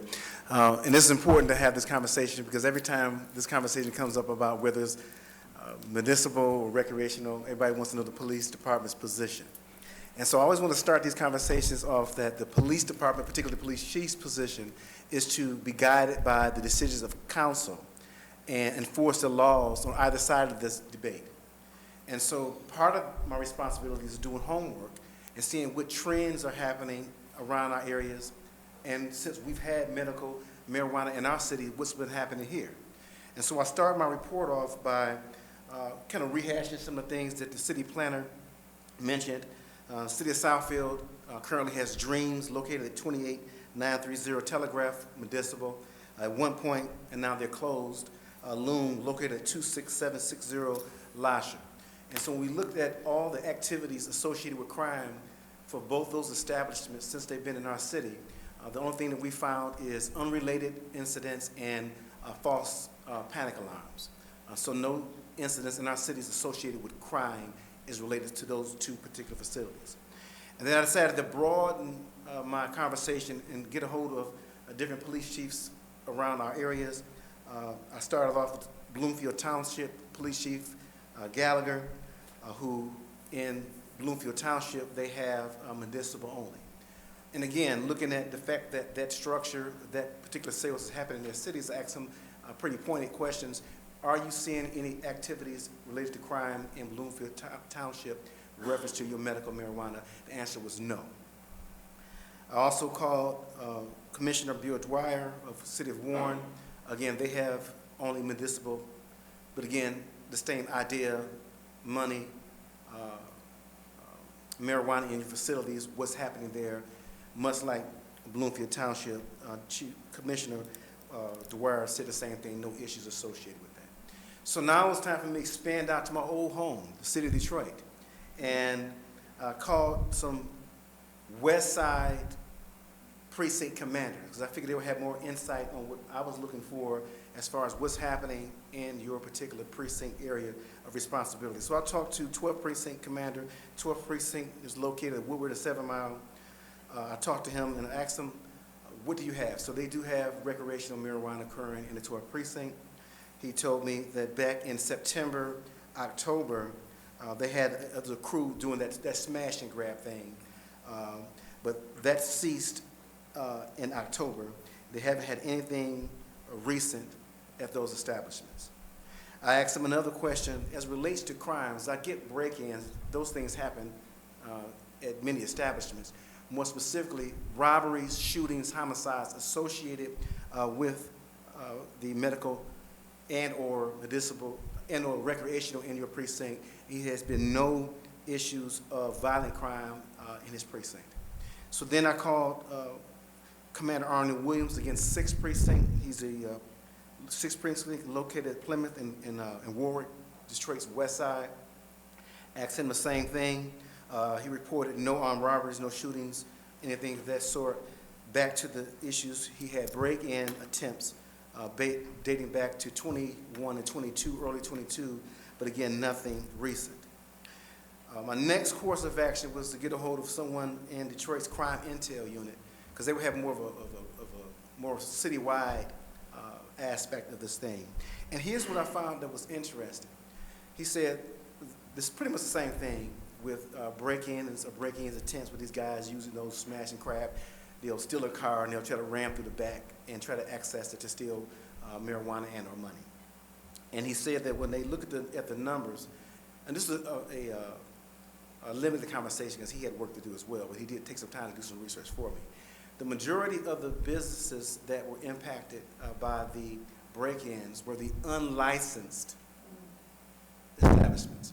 And I thought it was important to bring that to council's attention because we all know this man that sits right here, Terry Crow, very particular. And so, because the concern that I would have as a police chief, listening to my fellow law enforcement counterparts, is what are we doing as far as our establishments to target harden their establishment, to ensure that if an individual tried to ram a vehicle, a pickup truck, or a car to gain access into that establishment, what are you doing to target harden your structure? So I go back to when Loom was under review. First, the city planner had a site plan she did share with me. There were, again, target hardened structures or instruments put on the outer perimeter of that establishment to lessen the possibility of someone easily driving a car in there and then going in and stealing from the establishment, which is a good deterrent. Again, listening to my counterparts who had that issue in their precincts. The other thing that's important, we'll continue to use Looms. That's the one that's on the top of my head. Because I did tour that facility and very impressed with the internal structure. So you talk about a business being robbed, they had different mechanisms in place to lessen, because I'm going to always use that word, lessen the possibility of a robbery, where they had controlled access points, particularly to the marijuana areas where they were stored, certainly where the money was stored. They had really up-to-date quality, and I certainly, again, lend to the city planner's expectations, quality video surveillance, so if there's a crime that has occurred, that the police department will have the means and the quality equipment to do a proper investigation. So these are the things that's important if council and the city decide to move forward with that, and I'll kind of reemphasize that to ensure that we have proper licensing, proper inspections, and we hold the businesses accountable, which I know that we do in this city. Certainly I will as a police chief. I heard conversations about our children. Certainly our children, regardless of what city they're in, they are getting their hands on marijuana. It's been going on for decades. It's in the music, it's in the movies. The parents are using it. Learned behavior, they're using it. I want to remind you all to two tragedies that occurred in our city, but more importantly, when I was talking to the family members of one of them, why some of this is significant. So if you remember, we had a grandmother shot and killed by her own grandson. Remember that crime? We were able to investigate that. He tried to hide his tracks, but he couldn't fool us. We had a 12-year-old shot by her own brother. So when the mother of the 12-year-old spoke to our detectives, she mentioned that that particular son of hers was in a demonic state of mind. When I held the press conference with the family of the grandmother that was shot by the grandson 7 times, the cousins who knew of his history, made a startling statement at the press conference, and he referenced the fact that he believes that this particular relative got a hold of, as he classified, bad narcotics. So I don't know where they got them from. I don't know whether it was, you know, in a illegal or regulated establishment. But the point that I'm making is that I think that if we're going to do this, again, your decision, we do need to be responsible to ensure that they're going to get their hands on these things, that it is tested, it is the right type of marijuana that's not having negative impacts on their decision making. And so these are things I thought I would share with you all because it is important. Again, my role is to give you information and you decide what's best for the city of Southfield. But with that, I open up the floor for any questions. Thank you. Mr. Mayor?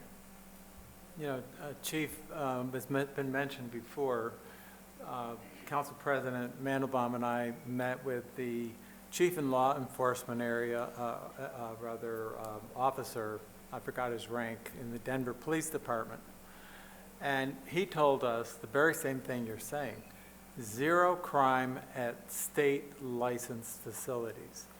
The crime that he's had to deal with is the bootleg folks that are trying to circumvent the regulations, selling it cheaper, and there've been a number of incidents in Denver. The other thing that has happened in Colorado is teen use of marijuana has declined because it was legal. Sort of took some of the mystique away from it. And I think that anybody that's in this business, they put so much into it in the way of investment and following the regulations and the licensing and all of that. They're not going to start selling to teenagers in the parking lot or something like that. I mean, it just doesn't make sense. So I appreciate your comments. It's really what we're hearing elsewhere. And as far as marijuana in the neighborhoods, it's there. I've had a number of people call about, well, my neighbor's growing marijuana. If it's 12 plants, it's perfectly legal. Matter of fact, 50 feet from my front door, all summer long, a neighbor was cultivating plants in his backyard. Nothing we can do about it, and he didn't. It was for his personal use, and he's an adult. You know, again, as I've said before, marijuana has been around for eons. It's not going away, and it's better that it be tested. Years ago, you heard stories about marijuana being laced with PCP, giving people hallucinogenic episodes and all of that. And recently in Flint, it was illegal marijuana being sold in a dispensary. And what they tested it had heavy metals, it had mold, and other contaminants. So I think I would agree with your statement. If people are going to use this, better that they use something that has been tested and is regulated. Thank you. Does council have any questions specifically for our police chief? Otherwise, I can let him sit down. Oh, Councilman Frazier? Yes. One of the people that came to the microphone said that the police monitor the marijuana locations 7 days a week, 24 hours a day. Is that so? So that's not necessarily accurate. What I believe the individual referring to is that if there's an alarm, a police officer is dispatched to that location, or if a call comes in, and certainly through our travels, we ride by all businesses to include marijuana establishments. So yes and no. If a call comes through, if an alarm comes through, we could go out, but we're not sitting there at a screen watching any establishment in the city. Are the cameras live? And can you can you, if you wanted to, watch them on a regular basis? Or So- not? Yeah, so for investigation purposes, if an incident occurs, we will have access to that camera feeds for our investigation. But we're not watching it live, no. Okay. Thank you. Councilman Banks? Thank you. Thank you, Chief. If an establishment opened up illegally, or if someone was selling out of a location, do we locally have control to go in and ticket and close them down, or does it have to go up to the state? I know I Yes. contacted you on something, and I thought you said we had no control, so can you elaborate on that, please? Yes, so what Councilman Banks is referring to is, as one example, there was on Google search, there was a business who had wording as a gas station that they would allow for people to call in and pick up marijuana. And so we reached out to the Michigan State Police because they have the governance over marijuana. Because what's happening, let me back up a little, what's happening with marijuana prosecution, it really takes a lot for the prosecutor's office to move forward with that because they're getting away from criminalizing marijuana unless there's something significant. And so therefore, we reached out to the state to take a look at that particular gas station. When they followed back up with me for their findings, they didn't discover that that was actually happening. Maybe, as they presented, that was put up some time ago, but there was no evidence that that was actually happening when they investigated that particular gas station. But yes, the state police will be our avenue for assistance. Also, we have a police officer assigned to the DEA task force. We will also farm those investigations out to them as well. So is it the state police, or it would be our local police department that would be enforcing? So it would be the state police which I would reach out to for assistance with those type of investigations. Because again, they have the governance, they have a special division that's specifically for narcotics investigations. So that's the best avenue to approach. Thank you. Yeah, Planner Crode? Yes, I just want to say that we work closely together to develop a 21-point security checklist that is thoroughly reviewed.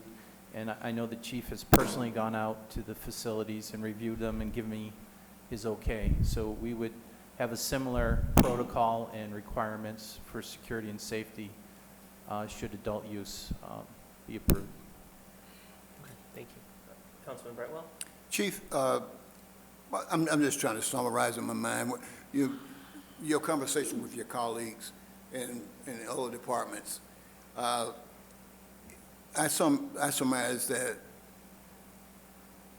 crime with respect to marijuana is low or very minimal, and things that happen are, you don't have a morning report that is filled with marijuana crime-related type items, or the other surroundings too. Right, correct. So as you all know, we put out a crime report every morning for the city of Southfield. And yes, there's little to no, I'm trying to think back, issues with marijuana. You'll get a traffic stop where we'll catch somebody in their travels with some form of cocaine or heroin, something like that. Sure. Even that's rare, but no, there's no consistent issues in reporting of marijuana. Now, what we had in the past, and even that's tapered off, the mayor's office or even my office or some of the council members' offices will get a call about a neighbor who is growing marijuana.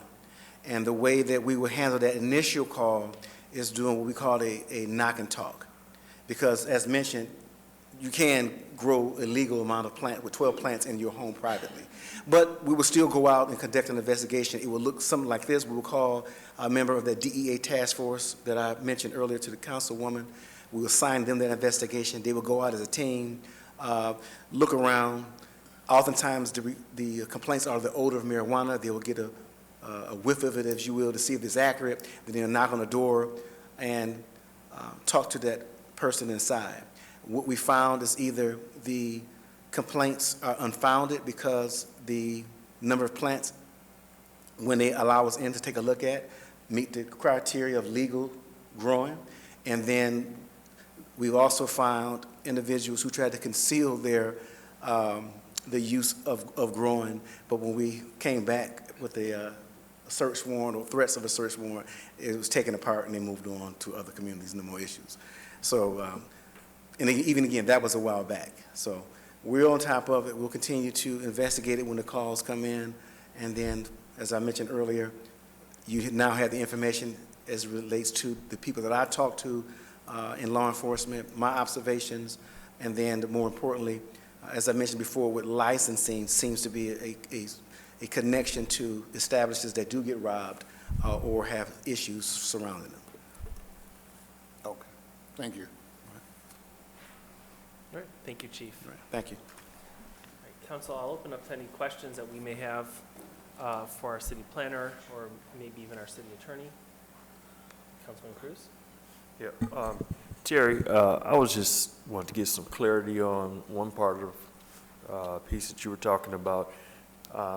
So right now, we have 5 locations or 3? If I could, we have 5 different types of allowable marijuana businesses.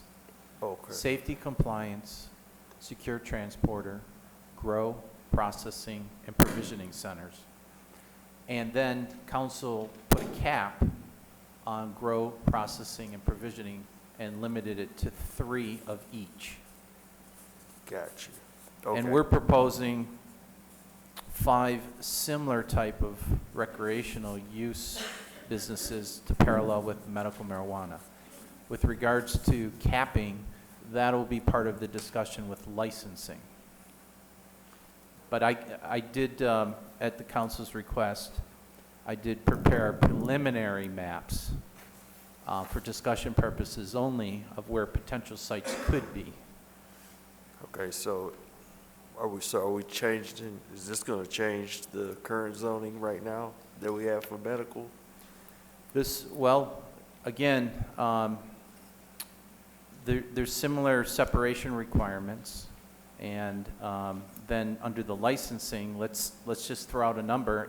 If you wanted to expand to 5 of each, then they still have to meet the zoning, and we would allow up to 5, or whatever number that the council decides, and then we'd also, based on a prioritization, we might get 10 applications for 5 licenses and only 3 locations that currently fit. Because it's a fluid situation because of the separation requirements. And one of the examples is that we have religious institutions that rent space from an office building, so they can come and go. And that might disqualify a site located within 500 feet. In some cases, and I'm aware of, medical marijuana businesses have tried to entice certain businesses to move or relocate so they can open up a site. And then, of course, there's businesses open and close. So it's a fluid situation. And what we do is we first do a GIS analysis of known businesses and land uses to see what qualifies.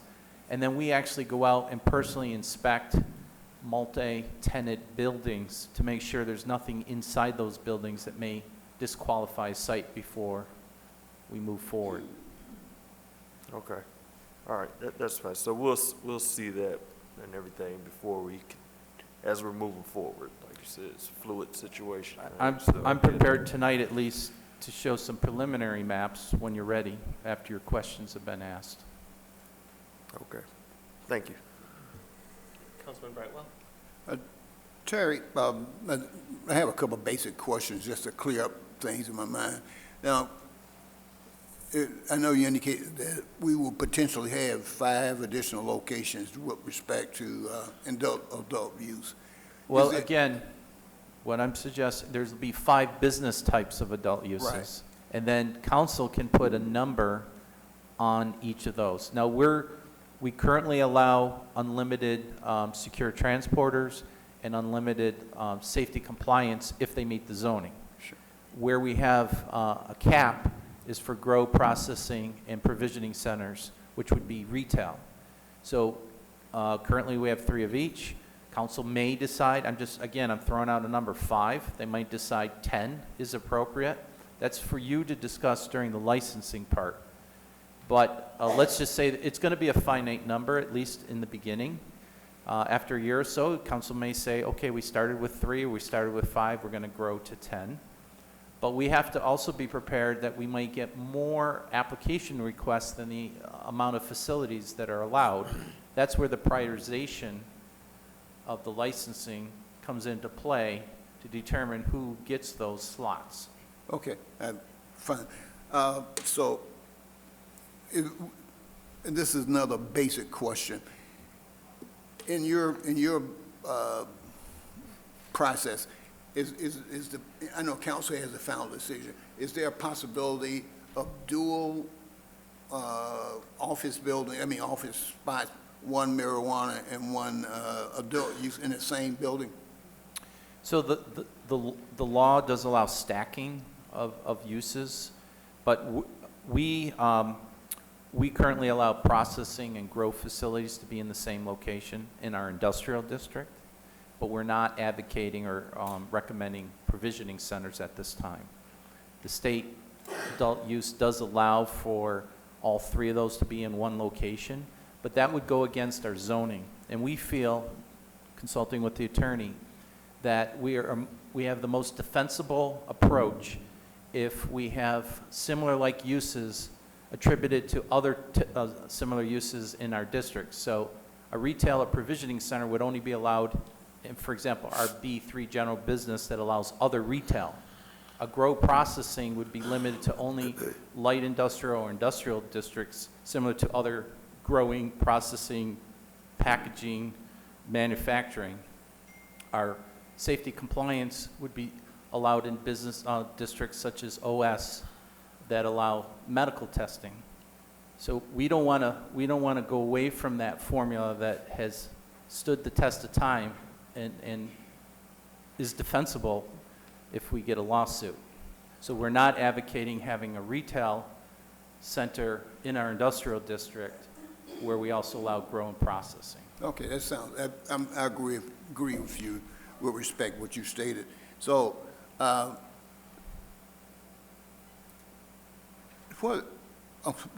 anyway, you answered the question with respect to no dual population and no dual activity in the same location. I would like to see that map that you proposed, and I think I took a brief look at it earlier today online. And whenever council is ready, I would like to see the potential locations that you came up with. Yeah, well, I plan on doing a walkthrough of that after the questions have been asked. Okay. All right, council, any other questions? Councilman Banks? Thank you. Okay, so with reference to the number you're proposing again, which is 5. Well, That 5. again, Councilman Banks, there's 5 5 businesses. I'm not 5 proposing any numbers right now. There's 5 different types of businesses. Okay, If 5. council could either keep the 3, a cap of 3 of each, or they can expand that to allow new users to apply, that's up to council. But we are recommending the 5 different types of businesses because they're similar to medical marijuana. Okay, thank you.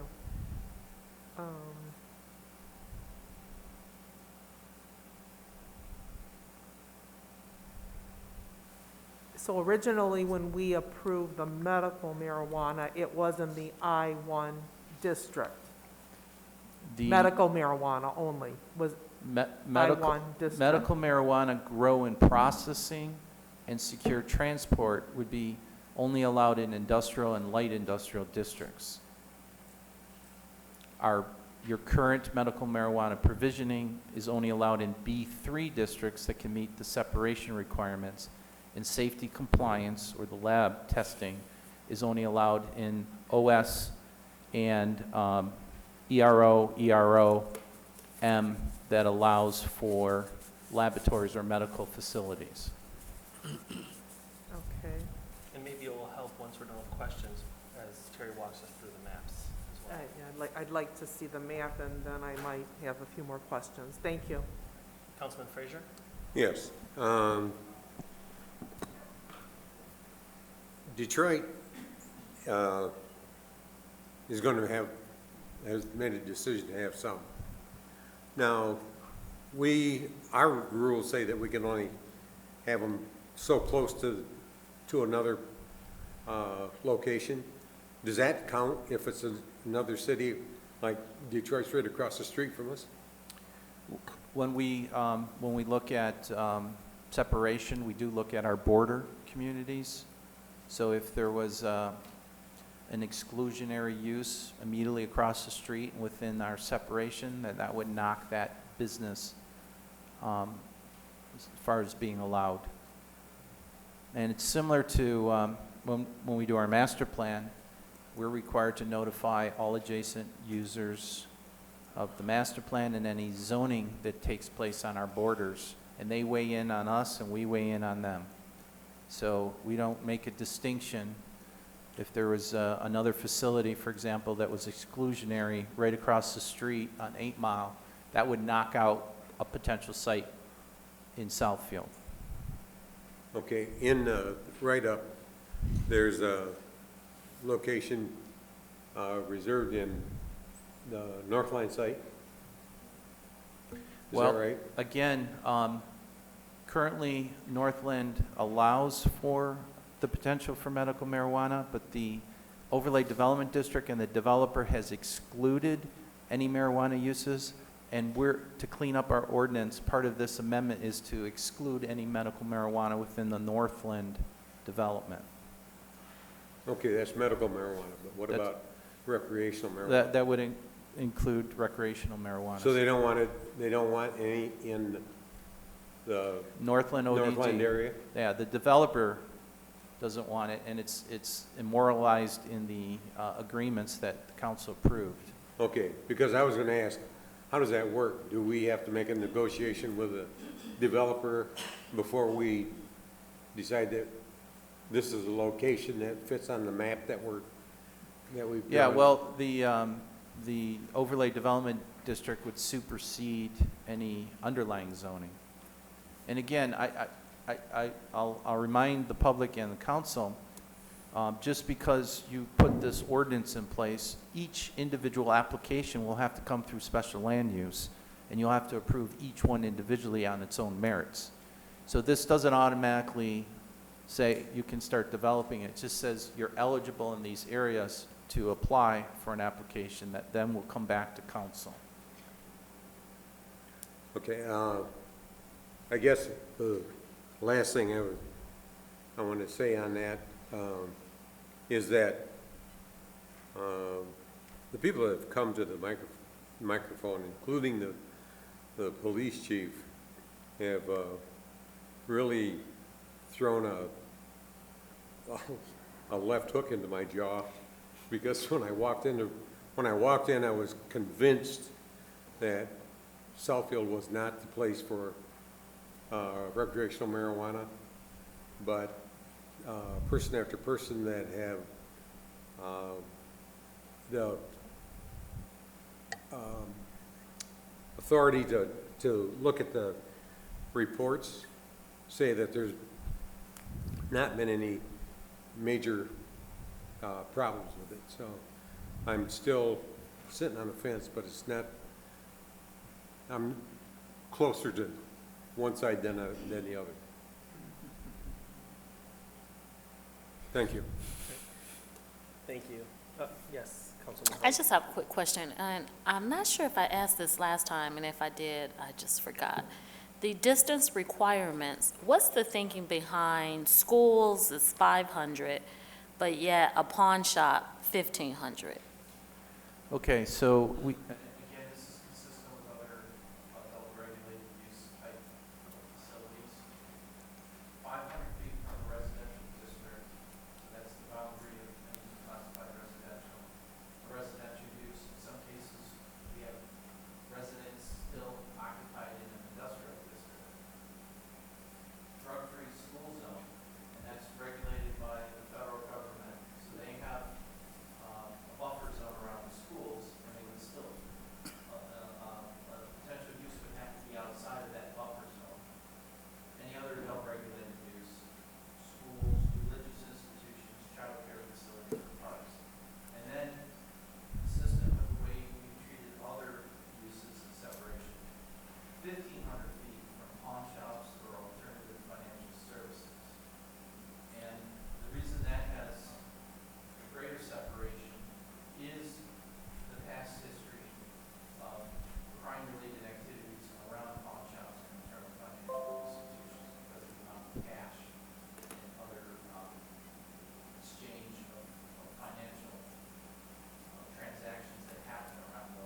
to be consistent with the way we've treated other types of uses, that's why we are maintaining that 1,500-foot separation. I guess for me, I'm just questioning why not more for the school as well, especially with, we're now thinking about moving toward recreation. Just want to hear your rationale Again, behind and it. I apologize that my mic wasn't on, but it's about consistency and defensibility of how we treated other similar types of uses. Those were the standards that we came up with in the past, and we want to be consistent with them. Okay, thank you. Can I just add on that point? It's really about, the consistency is about protecting the city from lawsuits. In other words, we're treating everybody, we've done this with dollar stores and with check cashing and so on and so on. So we have a pattern that's important. It doesn't just apply to this, it's sort of embedded in our ordinances. So it really protects the city because we've done this for a long time and we're consistent. Thank you. And Planner Crode, if you don't mind walking us through those maps. Okay, I have to give this public service announcement about the maps. They're a snapshot in time. They're clearly marked draft for discussion purposes only, because this is what we're able to generate in a short period of time using geographic information system that keeps track of land uses and zoning districts. And then we apply our buffers around potential sites to try to see if they're eligible. What we would not have had time, and what we will do when an application comes in, is actually boots on the ground, where we go out and make sure that an office building that might be ABC office complex could have a child care facility inside, it could have a religious institution inside, it could have a pawn shop that may not come up with our first search. So this is a snapshot in time, but for purposes of discussion, this map shows where potential adult use safety compliance locations could be located if they meet all the requirements. And it's based on the red, which shows B3 zoned businesses, the blue, which shows office service, ERO and EROM zoned potential sites, and then the square up in the left-hand corner is a current approved medical safety compliance facility. So as far as safety compliance and testing labs, there's dozens and dozens of potential locations where that could be located. Our next proposed adult use business is Secure Transporter, and those are tied in with I-1 and IL, which are our two industrial districts, light industrial and industrial. So the light gray and the dark gray show all the potential locations for secure transporters. Again, when we get an actual application, we would vet that to make sure that a business hasn't moved in or moved out to either qualify or disqualify a site. With regards to adult use grow and processing locations, and we will allow for both to operate in the same building. Those are primarily located along 8 Mile in our industrial districts, and then there's one location on Bridge Street Industrial Park that's currently approved as a special land use for grow processing. So the number of potential sites is down to 9 for grow processing, although with the adult use, they allow the class A, B, and C. So based on the size of the facility and the type of growing, will determine how many plants can be grown and or processed at each of these potential 9 locations. And then finally, our current medical marijuana facilities, there's 3 of those. Those 3 would still qualify for adult use. There was a potential of 5 at the time that we established medical marijuana facilities, but my understanding at our initial review, Mr. Spence has investigated that 2 of those potential sites are now disqualified because of the separation requirements. A business moved in adjacent to or within the boundaries that would exclude those sites. So again, with regards to grow processing, there's 9 sites along 8 Mile, 1 on Bridge Street. There's almost an unlimited potential for testing facility safety compliance, and there's many sites for secure transport. But right now, this snapshot in time, without digging a little deeper, there's 3 potential zoning qualified retail centers. Now that, again, does not dissuade the council from allowing 5 licensings or 8, because zoning can change, businesses can open and close, and there may be more potential sites that are opened up based on moving the pieces on the chessboard, so to speak. So I have a question based on the maps and some of the zoning. So if a retailer opens up in a location because it fits all the criteria, and then a child care center wants to open up within 400 feet, we would then tell that child care facility they are not allowed to open? No. What would happen is the marijuana facility would become a legal non-conforming use. They couldn't expand or enlarge the site. Or should they not operate for a continuous 12 months, then they would have to comply. So a child care facility could move within 400 feet. It just would then limit that facility from growing or expanding on that site. But they can continue to operate as long as they were legally meeting the requirements from the time that they were approved. And that's similar to any other type of business. I know we've discussed this with smoke and tobacco shops. We've discussed this with other types of businesses. If they're legally were operating and opened under the zoning at the time, they can continue to operate as a legal non-conforming use. It's the illegal ones that, or an expansion of a legal non-conforming, is where they would be restricted. Okay. So, Go ahead. Terry, the existing business would in essence be, the existing business would in essence be grandfathered in? Nope. The existing business would have to come and apply for a separate special land use application. They may get priority based on the licensing that council will ultimately decide. They may get a prioritization for the licensing, but it's not an automatic. They still have to go through the process, and we would then vet to make sure that they still can meet the requirements. Okay, let me, the council president gave a situation where we currently have an existing legal marijuana business. A child care center want to get closer to that business because of their reasons and their rationale.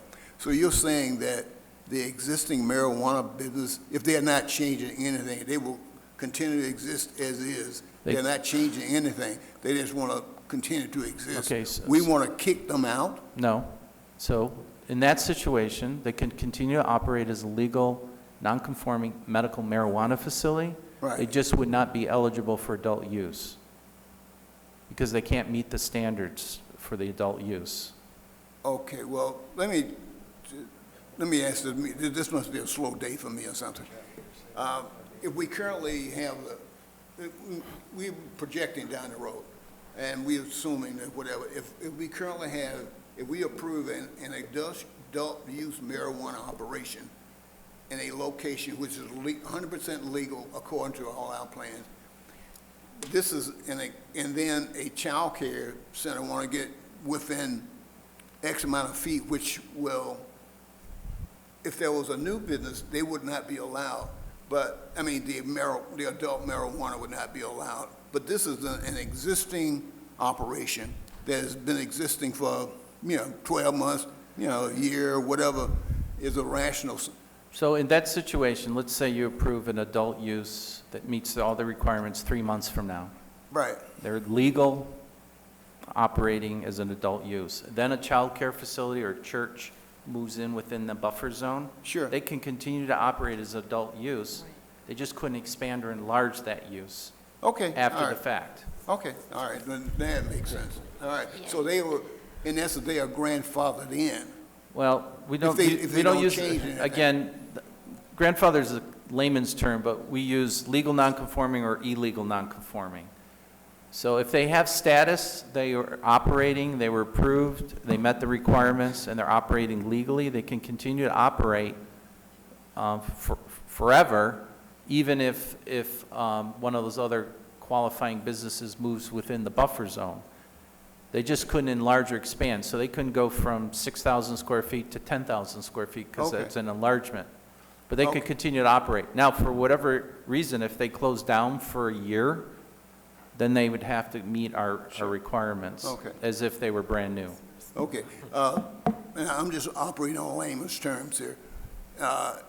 If I tell my neighbor, somebody asks me, if I'm okay and use the term, they were grandfathered in. So, no, nothing happens.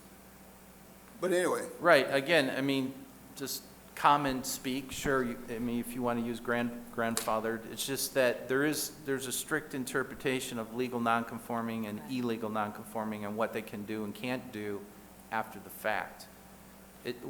We have some legal nonconforming bump shops in the Telegraph Technology Corridor. They can continue to operate as long as they don't expand or enlarge. But when one goes out of business and someone wants to come and buy that building and they've been discontinued for a year, then they wouldn't be permitted because it's not meeting the zoning district. Okay. Thank you, sir. Yeah, I just want, I'm trying to emphasize that no one gets an automatic pass. They still have to come and apply. They just might get some prioritization because they operated already as a medical marijuana facility. Okay, Attorney King? Yes, thank you. The one thing I was going to add that may help to say that it's not grandfathered in is that in that same scenario, they have to get their license every year. So if they come back to get their license renewed and there's an issue, then, like Terry said, 12 months go by and they don't fix that issue, then they can't come back once that child care center is there. So that's another reason why, grandfather's not Okay, I get it. an appropriate word, because they have to get their license renewed every year. Okay, as a layman, I continue to use the term grandfathered in. All right. That's clear to me all my life when it popped up. So, Right. thank you. All right, also, I'd just like to add, I did have a chance to tour one of the facilities in our city, and it was very enlightening, the strict protocols that they have in place to even walk into the door, from the armed security guard to scanning your ID to buzzing you even back to get product. There's very tight controls over these facilities. Everything is monitored, everything is watched, everything is counted, and I mean, it's probably easier for someone to go into a liquor store and buy liquor than to even walk into one of these, at least one of these medical facilities. So it's, to me, that reassured me with some of the processes in place that control who can walk in and who can buy what they need. But Councilman Hoag? Yeah, so since you're making comments, I'll make comments. I didn't have any more questions. Believe it or not, this is one of the hardest decisions I've ever had to make in my life, and maybe that's a good thing for me. But personally, I don't engage in this activity. However, I had to, if you will, come off my high horse and then yet think about what is best for the city residents and all alike, and not just my own personal convictions. One of the things our president stated was, actually, I had to get my mind from away. I'm not talking about harsh drugs like crack cocaine, for which we knew tore up our communities, the African-American communities, and so I had to get away from that thinking. I feel cigarettes and alcohol could be more detrimental than marijuana. So I had to kind of just rethink myself and educate myself more on this. Initially, I would have probably just said, no, that's not the case. But I think that I had to realize I did my own homework, and a lot of what the chief has stated is what I read and what I already knew just in growing up in Detroit, knowing that the problem isn't necessarily with marijuana, it's with the illegal sale of marijuana, the drugs, and all of that. So Pamela Gerald even stated some things that I had down about regulating it. Me personally, I know folks who have gotten tainted marijuana from buying it on the street, and their mind isn't right today. So I had to kind of weigh those kind of results from marijuana and then just indicate, because they're gonna get it no matter what. And what can we do? So it was refreshing to hear from the chief that no increase in crimes and what I thought. As I drove around to the facility that we do have, I didn't even know those were there. I thought they were coffee shops. I like where it's located, if we're gonna have it. They're not by the schools, and I mean, I know we've got more work to do. Like you mentioned, and you said a slow approach. I like to say a very slow approach so we could do it right. Not rush into it, especially those other 3 businesses that we're not getting into right now. But again, you know, being put in these positions, we have to make decisions for which may not fit our household and our families. And I had to step away from that. And I too did visit a facility. Never thought I'd step inside of one before. But I will say that I was impressed because it wasn't the negative thought that I thought was, you know, associated with it. And so it was a very hard decision that I had to make, and I didn't take it lightly. I even thought I needed another week and things of that such. But I just had to think about it and then just take myself out of it, but yet think about the community. And there's some good things and some bad things, of course, but again, the illegal piece of it, that's gonna happen. If we could put a stop to that as much as we could, I'm hoping that instead of the drug dealers pocketing all the money, that the city can reap from the taxes, and then we could figure out some things we could do to better the community. And so I do like the aspect of that. And so with that being said, I am ready to make a decision today, if that be the same position of my colleagues. Thank you. Yes, Councilman Taylor. Thank you. Since we are commenting, I piggyback on everything that you just said, Councilwoman Hogue, and I too had the opportunity to tour one of the facilities, and it is very, very safe. I parked my car, and because I was a single woman sitting in my car, the security guard came to me and asked me if I was in the right place. What was I there for? Because that was just not the norm. And he said, if you need assistance, I can, you know, help you. He thought I needed directions.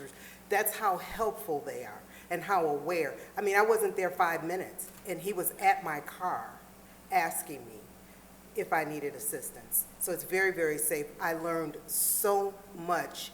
And for me, as you all know, I talk very highly about education. What I really appreciated was the fact that they took time at this particular facility to not only show me the whole factory, but to educate me, to tell me what different products were used for. They had materials from the federal government that if I wanted to read it on my own, here's something that you can read on your own, not just take my word for it. And it wasn't, the atmosphere was like going into, I like jewelry, so it's kind of like going into a jewelry store. It was like a display. You could go and you can look at this and say, oh, tea, what is that for? Oh, milk, what is that for? oh, whatever. And there was someone there helpful in giving you education. It wasn't someone just trying to sell you something. So education for me is very, very, very important, but safety. Safety is, I mean, there's, like I said, I wasn't there 5 minutes and they thought I was in the wrong place. Can we assist you with, where did you want to go? So again, according to, or agreeing with what our councilwoman said, we have to change our thinking. It may not be for our household, but we have to do what's best for the city and the residents.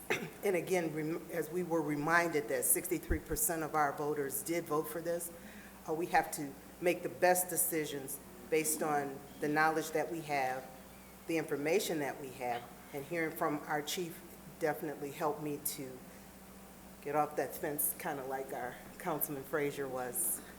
So I just wanted to add to that and say thank you to everybody tonight.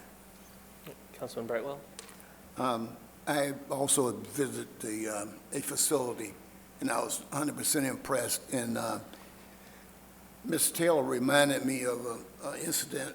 I sat there in the parking lot, and the gentleman with a gun came over and literally suggested that I move, leave, So I'm not saying there's a gender separation there or anything, but I was able to tell him that I was there on an authorized visit. And so, but it was jolly on the spot from a standpoint of security. And I appreciated that, and that was part of the operation. And I didn't mind being instructed about, like, when you fly on an airplane, I don't mind being instructed from a safety standpoint. But all of tonight, it was eye-opening, and obviously, I probably have a history of doing certain things. I was pretty pleased that several weeks ago, we suggested this, we revisit this, and obviously we have revisited it, and it is illuminating from a standpoint of how we will approach it, and also what is which is a big conversational piece with people in the community about safety. And so I think that was fairly cleared up tonight with respect to the universal approach that our chief took in talking to the various departments around the state and/or in our vicinity. But my reason for bringing this up, I just want to let Ms. Taylor know that she got treated better than I did. So. Mr. President? Yes, Councilman Cruz. I think it's been demonstrated that we've done our homework on this. So that said, I'd like to move approval of PZTA 22-0004, the council-initiated zoning ordinance text amendment to amend Title 5. Support. It has been moved by Councilman Cruz, supported by Councilman Brightwell, to approve PZTA 22-0004, a council-initiated zoning ordinance text amendment. All those in favor? Aye. Any opposed? Opposed? Motion carries. Mr. President, Yes. can we now move to introduce ordinance number 1763? We can. Is that your motion? That is my motion. Support. It has been moved by Councilman Cruz, supported by Councilman Brightwell, to introduce ordinance number 1763. All those in favor? Aye. Any opposed? Opposed? Motion carries. All right, thank you to our planning department, our city attorney, for all your hard work on this. We do appreciate all the work and effort. We do know that there is going to be more to come because we now have to look at the licensing portion of this, so nothing's going to be happening immediately, but we will have to come back with more information about the licensing at a later date. So we appreciate your efforts thus far and look forward to your continued efforts in making sure that this is done properly. Thank you. All right. We have no ordinances. Next are our agenda items for discussion and/or action. And the first item, item A, is the authorization to purchase Armor Express ballistic body armor.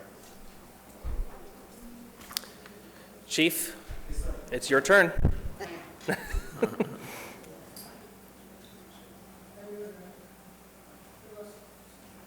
And Chief Barron again, City of Southfield Police Chief.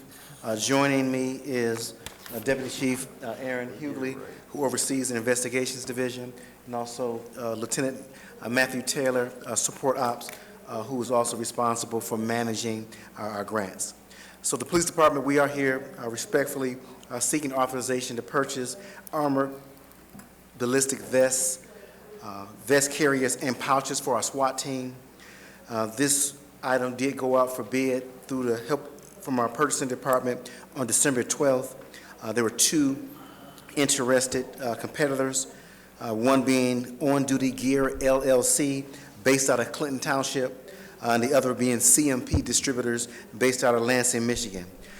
The On Duty Gear LLC won the bid with $51,704, and CMP Distributors came in second with $55,287. So I mentioned Lieutenant Matthew Taylor. He was able to work with the purchasing department, and we were able to apply for and secure a grant from the American Rescue Plan Act to pay for these vests. What's important for that, we were looking for ways, always looking for ways to spare the city out of any monies if we can find existing grants, and we were able to find that, apply for it, and again, be granted that avenue. The funds were then transferred into the Federal Grant Rescue account. The account number ends in 5802, and without any further explanation, we look for approval to move forward with this purchase. Councilman Hoag. Mr. President, I move to approve this purchase for the police department. Support. It has been moved by Councilman Hoag, supported by Councilman Cruz, to approve the authorization to purchase Armor Express ballistic body armor as presented. Did we have any questions? I have a question. Yes. Chief, I'm supportive of this, but since I've been on council, I understand these kind of things have a life, a doable life. What's the life of this particular product? Yes, so vests are average a 5-year lifespan. So when distributors put these vests out, we date it from the time that officer receives it to that 5-year mark. The next question that often comes up is, what do we do with the expired vests? So vests are typically good for about 7 years. Right. So there's 2 more years to have life in the vest, but we don't put it out in the street with a police officer, but we will use it for example, a ride-along. I know Councilman Taylor likes doing her ride-alongs from time to time. We'll give her one of those vests that still have lifespan on them. And then, and also for training purposes. And then after that, they're destroyed. There's no trade-in. She just brings up another comparison here. When I did a ride-along years ago, the vest I had on, I wouldn't even put it on my dog. It was so old, but Right. But and we made a stop, and the officer told me, "Don't get out of the car." I said, "Don't worry, I'm not getting out." But anyway, so we got 5 to 7 years on the life on this product. Correct. Okay, yes. I appreciate that. Yes, Thank sir. you. Yes, sir. All right, Councilman Frazier. Yes, No more comparison, I hope. it seems as though the bad guys have improved shooting power, and are these vests rated for people that use dum-dums or armor piercing? I don't think you could probably walk around with one that was rated for armor piercing. Right. But, Yeah, and I'll bring up the lieutenant, give him an opportunity to answer those questions. Yes, sir. These specific vests have 2 layers. The softer layer is rated 3A, which is for basically firearms round, but these are also for the SWAT team, so they have additional plates that are thicker, and they are rated for rifle rounds. So yes, sir. okay, all right.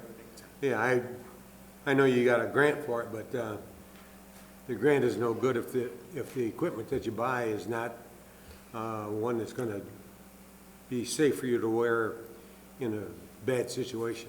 Correct. Thank you. Yes, sir. All right, thank you. We have a motion on the floor. It's been moved by Councilwoman Hoag, supported by Councilman Cruz, to approve the authorization to purchase Armor Express ballistic body armor as presented. All those in favor? Aye. Any opposed? Motion carries. Thank you. Thank you all. Next, we have a budget adjustment for copier maintenance.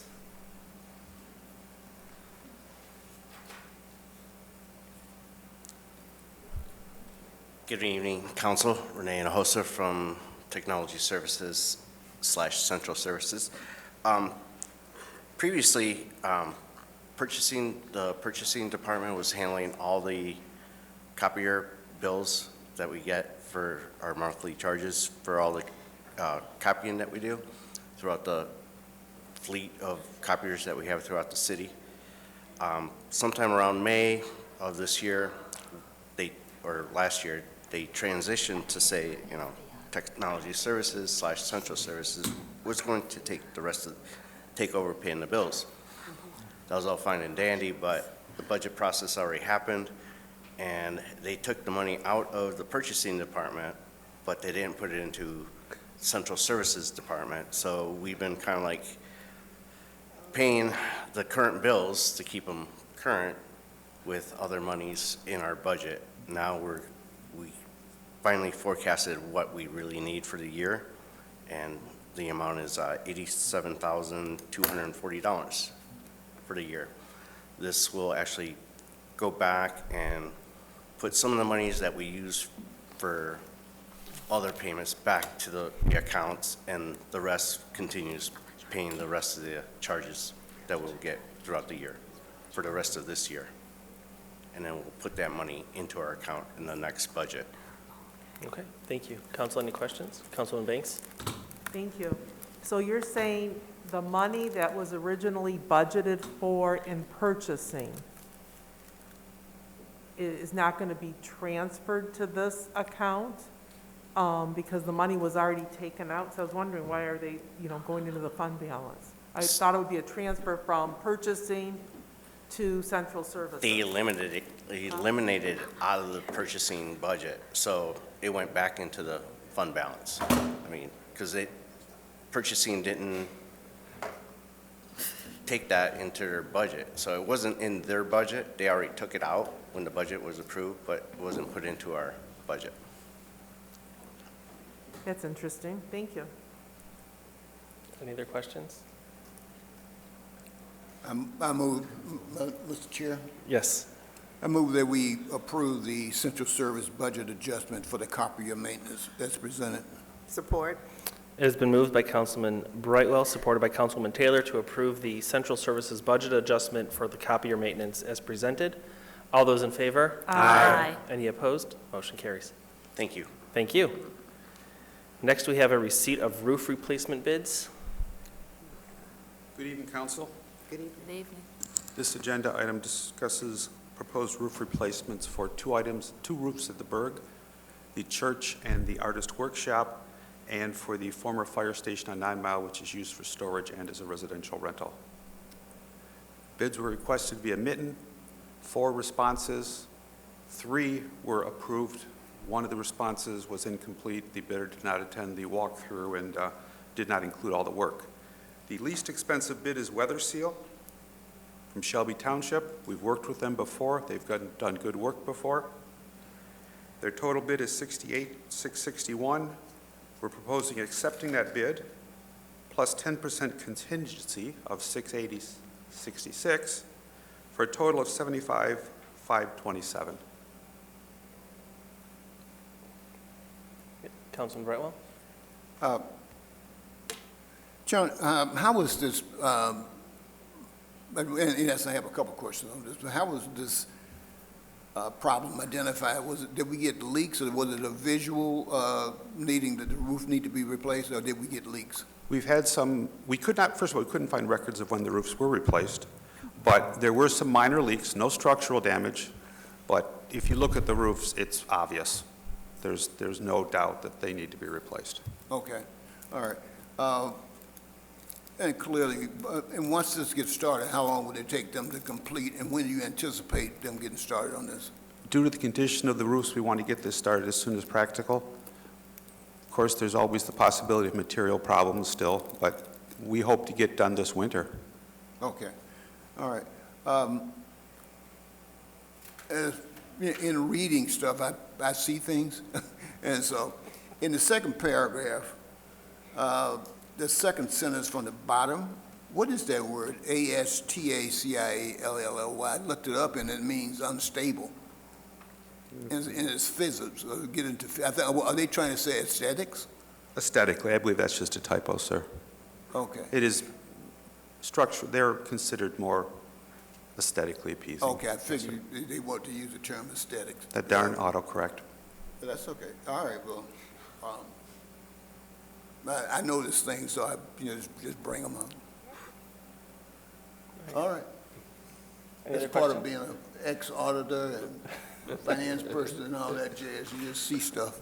You came in first in the spelling bee, huh? Huh? You came in first in the spelling bee. Yeah, I was. When I was in elementary school. I came in very high. All right, council? I make a motion. I'm sorry. I move that we approve the receipt of roof replacement bid as presented. Support. It has been moved by Councilman Brightwell, supported by Councilman Taylor, to approve the receipt of roof replacement bids as presented. All those in favor? Aye. Any opposed? Motion carries. Thank you. Thank you. Next, we have a liquor license request for the Pearl Banquet and Conference Center LLC.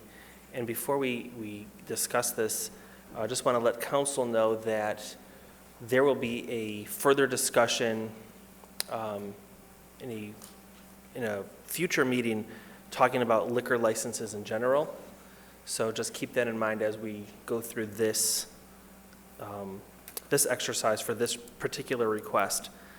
Also, just to point out that this banquet and conference center is the old Noah's Conference Center that's currently situated behind Red Pole Park where the two hotels are going up. So Noah's closed and they're taking it over and are requesting a liquor license. So with that, Madam Clerk, is this your item? Yes, I don't have anything to add. Okay. Any questions from council? Yes, Councilman Banks. I know this is the applicant here? Because I know this is, Are you the applicant for the liquor license request? Yes, sir. All right, come on forward, please.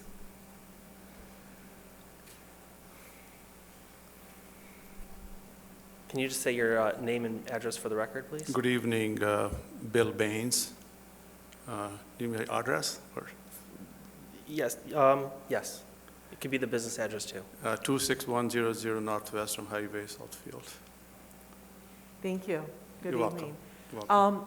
What type of menu will you be providing, at the banquet center? I mean, will you just be catering like evening events or daytime events? We Have we you don't thought about have. that yet? I'm sorry? Have you thought about the menu that will be created at that location? Yeah, we don't have a commercial kitchen, so we are open for all type of menus. So we are working with a bunch of vendors. If you're I'm guessing you're asking me about food catering, right? Correct, because there is no kitchen. So are you going to put a kitchen in the banquet facility? No, there is a prep kitchen. There's no full commercial kitchen. And we are not planning on putting a commercial kitchen. It's just a prep kitchen. And we will have a vendors who will come in and cater for food. So example, if I want to rent your facility, and I'm going to be using a caterer to come in to prepare the food, you will be providing the liquor, like the liquor for that location? That's correct. So a member of like your staff will have to be there to serve the liquor versus the caterer? That is correct. Thank you. You're welcome. Any other questions? Just Mr. a Mayor? comment that that was the way it was designed. I did an event there. I brought in a caterer to serve the food. It's a very small kitchen, so that's the way they designed the event center. I was just trying to visualize with the liquor license or beer and wine, how, because Well, I've been in there before and it just. Again, the event that I did, I brought in liquor, beer and wine and had to give it away. I couldn't sell it because I didn't have a liquor license. So in other words, and I know that other people that had events there did the same thing. Kind of like a wedding reception or whatever. Okay, thank you. Councilman Frazier, do you have a question? Yeah. You say there's a small kitchen there? There is a kitchen, sir, but that's called prep kitchen. You cannot cook food there. It's a serving kitchen. So it's a serving kitchen. Okay, so the caterer has to bring in all of their food in order to have their event there? That's correct. And you provide the liquor? That is correct. Okay. Now, I suppose you make a negotiation with the caterer of what they want as far as liquor is concerned? No, Your Honor, the caterer will not bring liquor. They cannot serve. No, they don't bring it, but they negotiate with you what you have to have in stock for their guests when their guests come? That will come not from the caterer, that will come from the host or our client who will come and have a event there. And we Okay. will have a bartender that will do the bartending. Okay. All right. Thank you. Sure, you're welcome.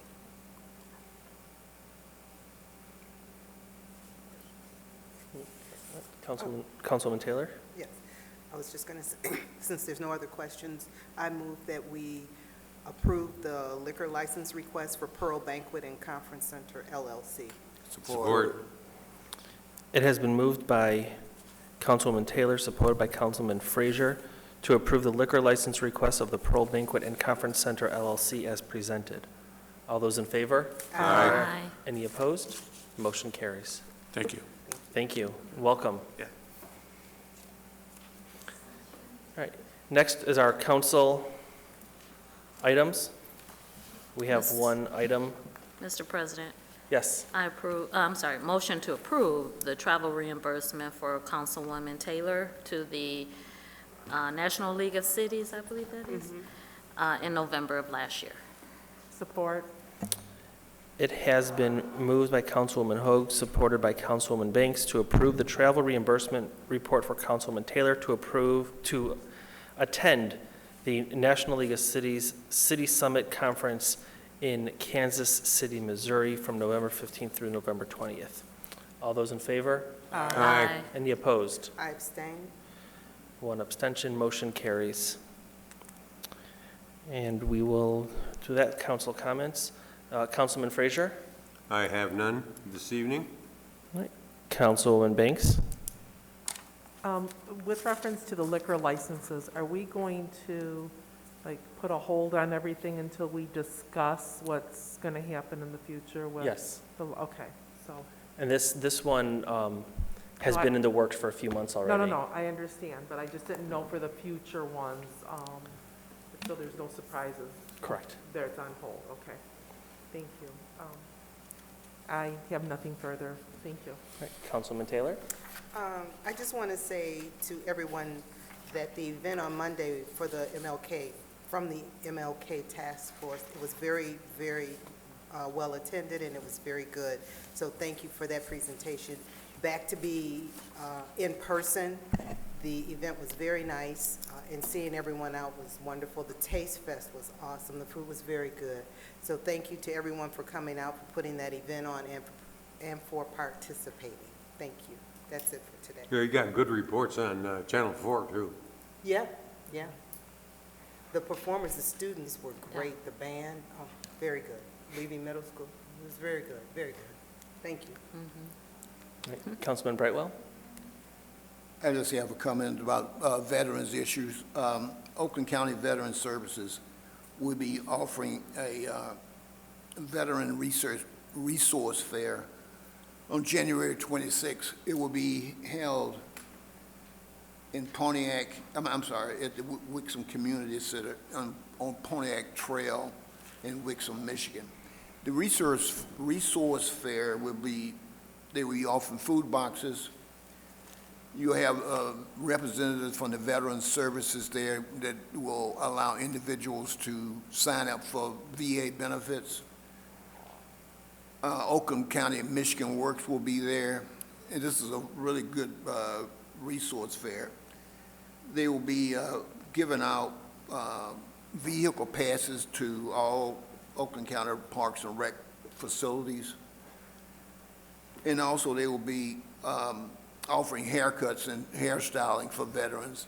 A cosmetology, Dorsey College of Cosmetology will be there. And also the Oakland County Health Network will be there to assist in behavioral health. And the ideal thing about this, they will also be, if you have children that are having behavior issues, they will also try to treat the needs of children at the resource fair. And then again, since this is an issue with veterans, they would be offering some help with suicide prevention for veterans. And that's the Veteran Resource Fair on January 26th from 9 a.m. to noon. It'll be at the Wixom Community Center, 4901 Pontiac Trail, Wixom, Michigan. Thank you. Thank you, Councilwoman Hoag. I'd just quickly like to piggyback with Councilwoman Taylor. The Martin Luther King Jr. Task Force event was amazing. The youth, their participation was just as great, and I was glad to be there. Mr. President and Mr. Mayor, you guys gave a great speech. Thank you on our behalf, and that's all I have. Thank you. Yes, just to piggyback off that, the event was great. We had 1,000 chairs set up in the pavilion yesterday for the event, and we had a standing room crowd.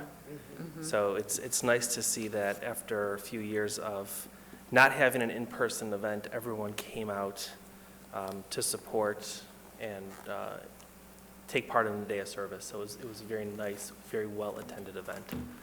So, Mr. Chair? yes. I mentioned it earlier, and I was there, and I mentioned it to Mr. Cruz. A couple people asked me about Cruz, so I talked to Lord today about it, and I think you have a Cruz was not absent because of neglect, but I think he had a family issue that he had to attend to. I was going to say that at my time. But thank you. Oh, I didn't know. Yeah, I didn't know. so Speaking for you. I very much hate that I missed it yesterday, but my mother had a fall and broke her elbow, and she was in surgery yesterday. I mean, on Monday. So, oh yeah, I guess it was yesterday.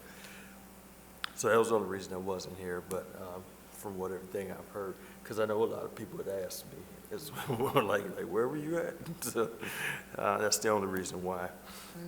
So for all those that attended, I hope you all got something very helpful out of the discussion and just out of being the experience, because it always is a great experience on that day. And the weather wasn't terribly bad.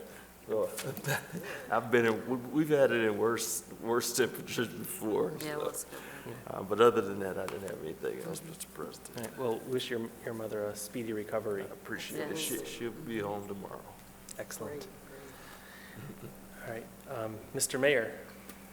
Just very quickly, yes, the program was great. The weather cooperated. I couldn't ask for a better morning in January.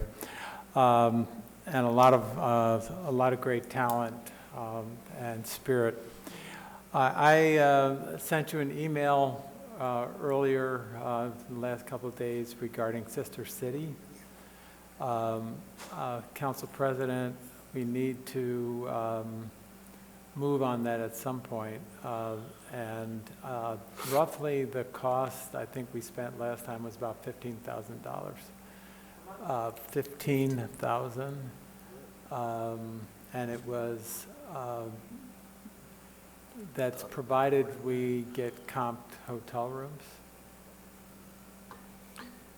I guess we can ask the council now. We've seen the information. If we want to spend at least that much, if not more, Yeah. on I mean, you have hosting to a sister figure city. 8 people, 3 meals a day, the van transportation, we gave them some donated, but Southfield and Michigan trinkets.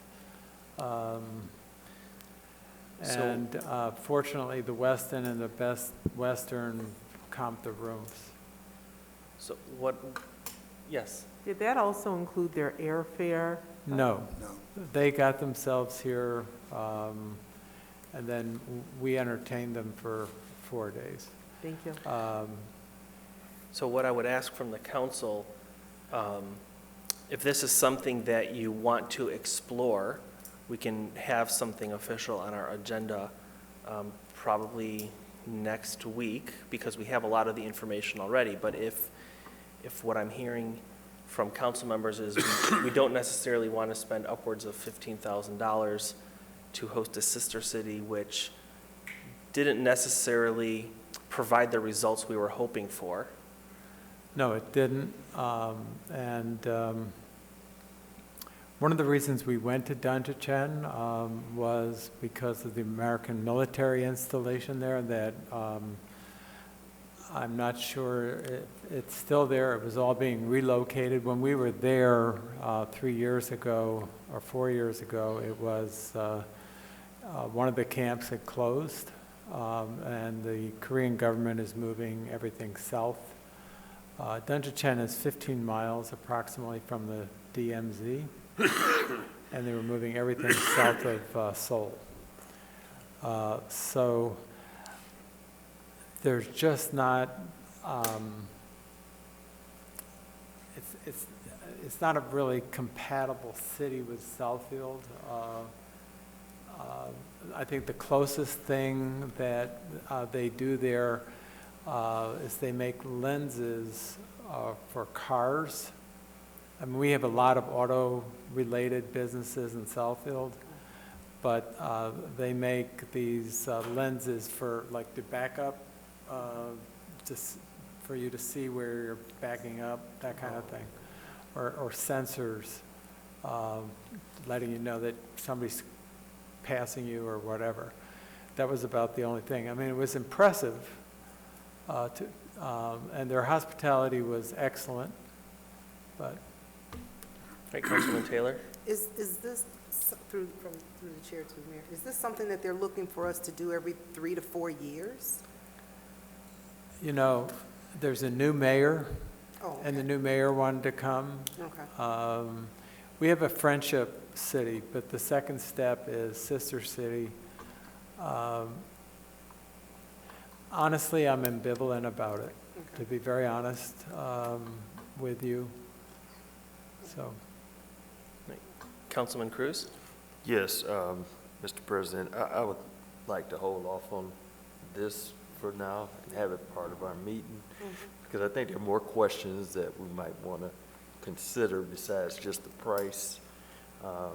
Like the mayor's saying, he's a little ambivalent about it himself. I am too. You know, we want to know that we're getting some type of benefit out of this, real benefit, other than just being able to say we're a sister city there. And the other thing, if I could ask the mayor, excuse me, I thought that at one point you mentioned that Ghana was a possible partnership with us too. Yeah, and then the United States State Department denied their visas. Oh, okay. I was just curious as to. You may recall that I said a delegation was planning to come. They wanted to explore a sister city. And I kept inquiring about arrival because I was going to inform all of you. And then I got word that the State Department denied them. I think their I do visa. remember. And I have no information, and I have no reason, was given no reason. Okay. So what we can do is we'll have this on an agenda in the very near future to have a formal discussion with more information that we can put together that was being circulated. We'll just have it all in one place for a formal discussion. But Councilman Brightwell? I was a part of that trip back in 2017, and I was really supportive of their visiting us because of the hospitality that they extended to us. My partner at the time, she indicated that they literally turned it out for us, and they bent over backwards from a food standpoint, and it was just, good hospitality. So I didn't have a problem with them coming here and spending the amount of money, which I thought was minimal, to make sure that just from a hospitality, we could, in essence, reciprocate. And right now, from a standpoint of what's in it for us, that has to be, discussed down to the finite level. But the fact that we reciprocated at that point in time, that was a very good thing on our part, and it was expected. And I didn't want to, because they were friendly. We had an interpreter with a gentleman who was kind of like our shepherd. He shepherded us all the way around, even on the bus rides. But it could keep from embarrassing ourselves and to gracefully bow out. We really should have an in-depth conversation on it. And if council, decide one way or the other, that will be enough for the mayor to run with. It's not just, because I clearly was impressed, and they were friendly, they were hospitable, and they fed us, they housed us, and it was just a good feel. So if we decide to not continue in that vein, I think we should definitely have an in-depth discussion on it, so the mayor would have, the rationale for council not dealing with it. Okay, so we will prepare that for a future meeting. Perhaps next week, Yes. because I do need to let them know. All right, so anything else for you, Mr. Mayor? No. All right, so next is administration, and you've heard what we need to add for our agenda next week. Yes. Do you have anything further to add? Just on the previous conversation, my comments at that point were aligning the city's friendship, sister city arrangements with trade partners in this state. And this particular community, I'm not seeing the strength. My other comment, I'm going to remind you, the state really hasn't had an aggressive international trade program with the pandemic. So we're a little out of sync, but historically, Michigan's partners have been Canada, Mexico. Through our business development office, we do things with the German, the French, the Israeli. We have multiple chamber of commerce's involvement. Most cities our size don't have an international office, so it's something we need to be very careful. Your larger metropolitan areas will have consulate offices. They'll have people whose jobs it is to work and attract French, businesses from France, Portugal, Spain, Italy, Japan, Mexico, Africa. We don't have that level. That does happen at the state level here, and I think we take part in that. If it does happen, I think the business community that has ties needs to step up. Those are my thoughts on it. I mean, the Korean community should be supporting this type of venture if it is to happen. For me, the military base almost means that a day should be spent touring a military base, which we have a National Guard office, nothing to the scale.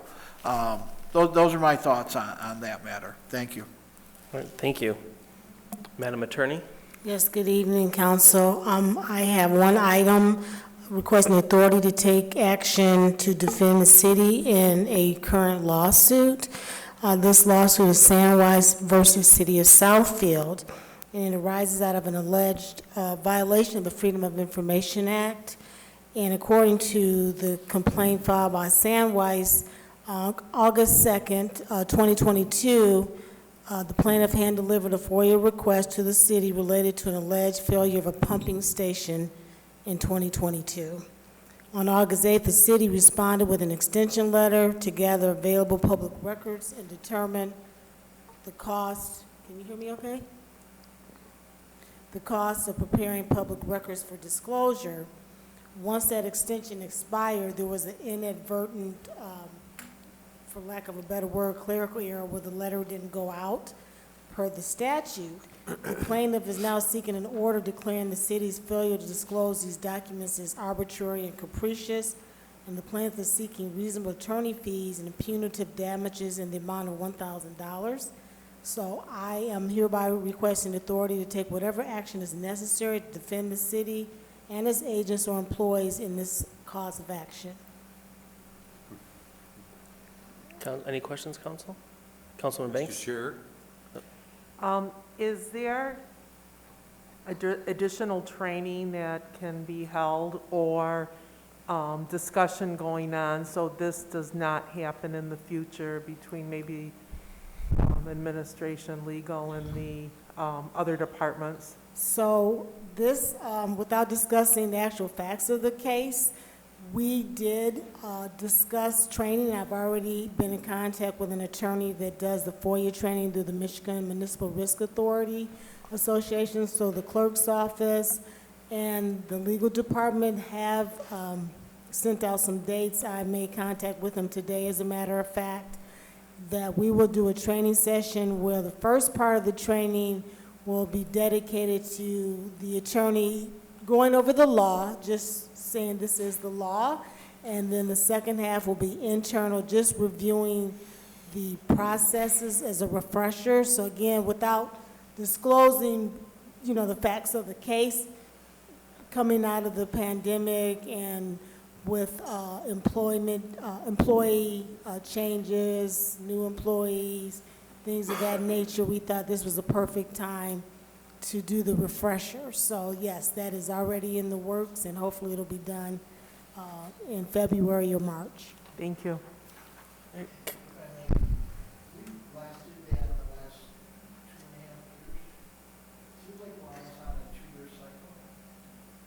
I want to say so.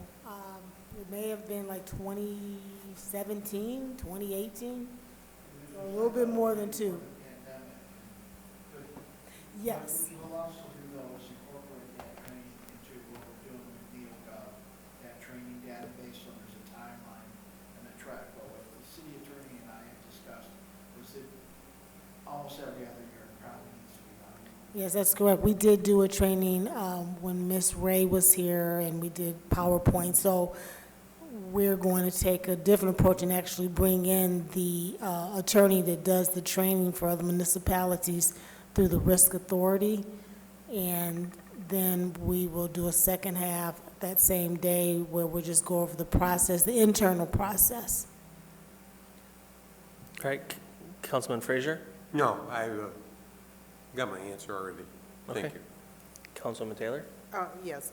Could the HR department be included in that training, or is there a limited number?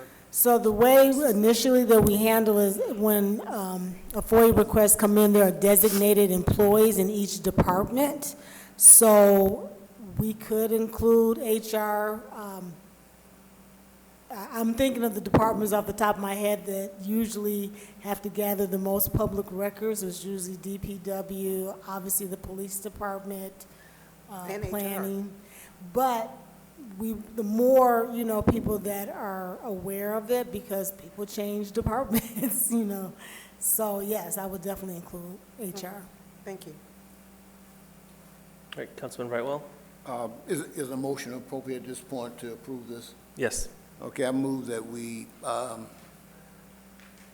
give the authority to the city attorney to take whatever action is necessary to defend the city and its agents or employees in the above action of Sandwise versus the city of Southfield. Support. It has been moved by Councilman Brightwell, supported by Councilwoman Hoag, to approve the city attorney's office to take whatever action is necessary to defend the city and its agents or employees in the above case.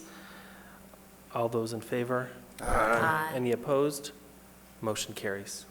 Thank you. Mr. Chairman, Yes. I have an additional question for the city attorney. Now, I think I may have brought this up once before in closed session, but it's not anything confidential. And I've heard Mr. Zorn want various people with corporate experience to bring corporate experience to the, what might be applicable to the city of Southfield from a best practice standpoint. And I saw, and this is just a question right now, and it taps into my corporate experience of being an internal auditor, where I had to account for every hour of the day of my time. It was billable to something, other than lunch, And so it's 40 hours a week, 37 hours and 37 and a half hours. We had to account for that on a weekly basis. And my time was always billable back to a certain department, a certain audit, whatever. So that was, I've seen your list of projects, what you guys work on, how you segment the duties there in let's say in your department. It just came to me, is it unnatural? And I know what they did at AT&T, our legal department, they had to tell what they were doing. So is it unnatural in a municipality or a city legal department for have the attorneys to report what they're working on from a billable hour standpoint? What is your, how they account for that day? It's just, when I saw this item here, something was inadvertently sent, and so inadvertently not sent. It just indicated that is there a control issue that needs to be worked on or something? Or the first question is it a way to account for your attorney's hours? Is there a way of doing that? So, I'm not sure I understand the question. I know law firms do billable hours. Right. Here, we work. We're salary, yeah, and I work, but She in gets the terms job of this. Was that error But- in legal, though? Is that what you're asking? Was the error even done in the legal area? Correct. It says something was inadvertently not But not sent from to the legal direct area. But that, deposit. Right, that without was, discussing the that was not case. from legal. Not the legal area. Legal's not the FOIA coordinator. Okay, well, so what does that mean? Deposit response letter was inadvertently not sent? So, under the FOIA statute, there's timelines when responses have to be sent out. Someone comes to the clerk's office each city has a designated FOIA coordinator who takes in the request and then disperses the request to the proper departments who would have the records. And then those departments in turn will return those records, return the cost of getting those records together.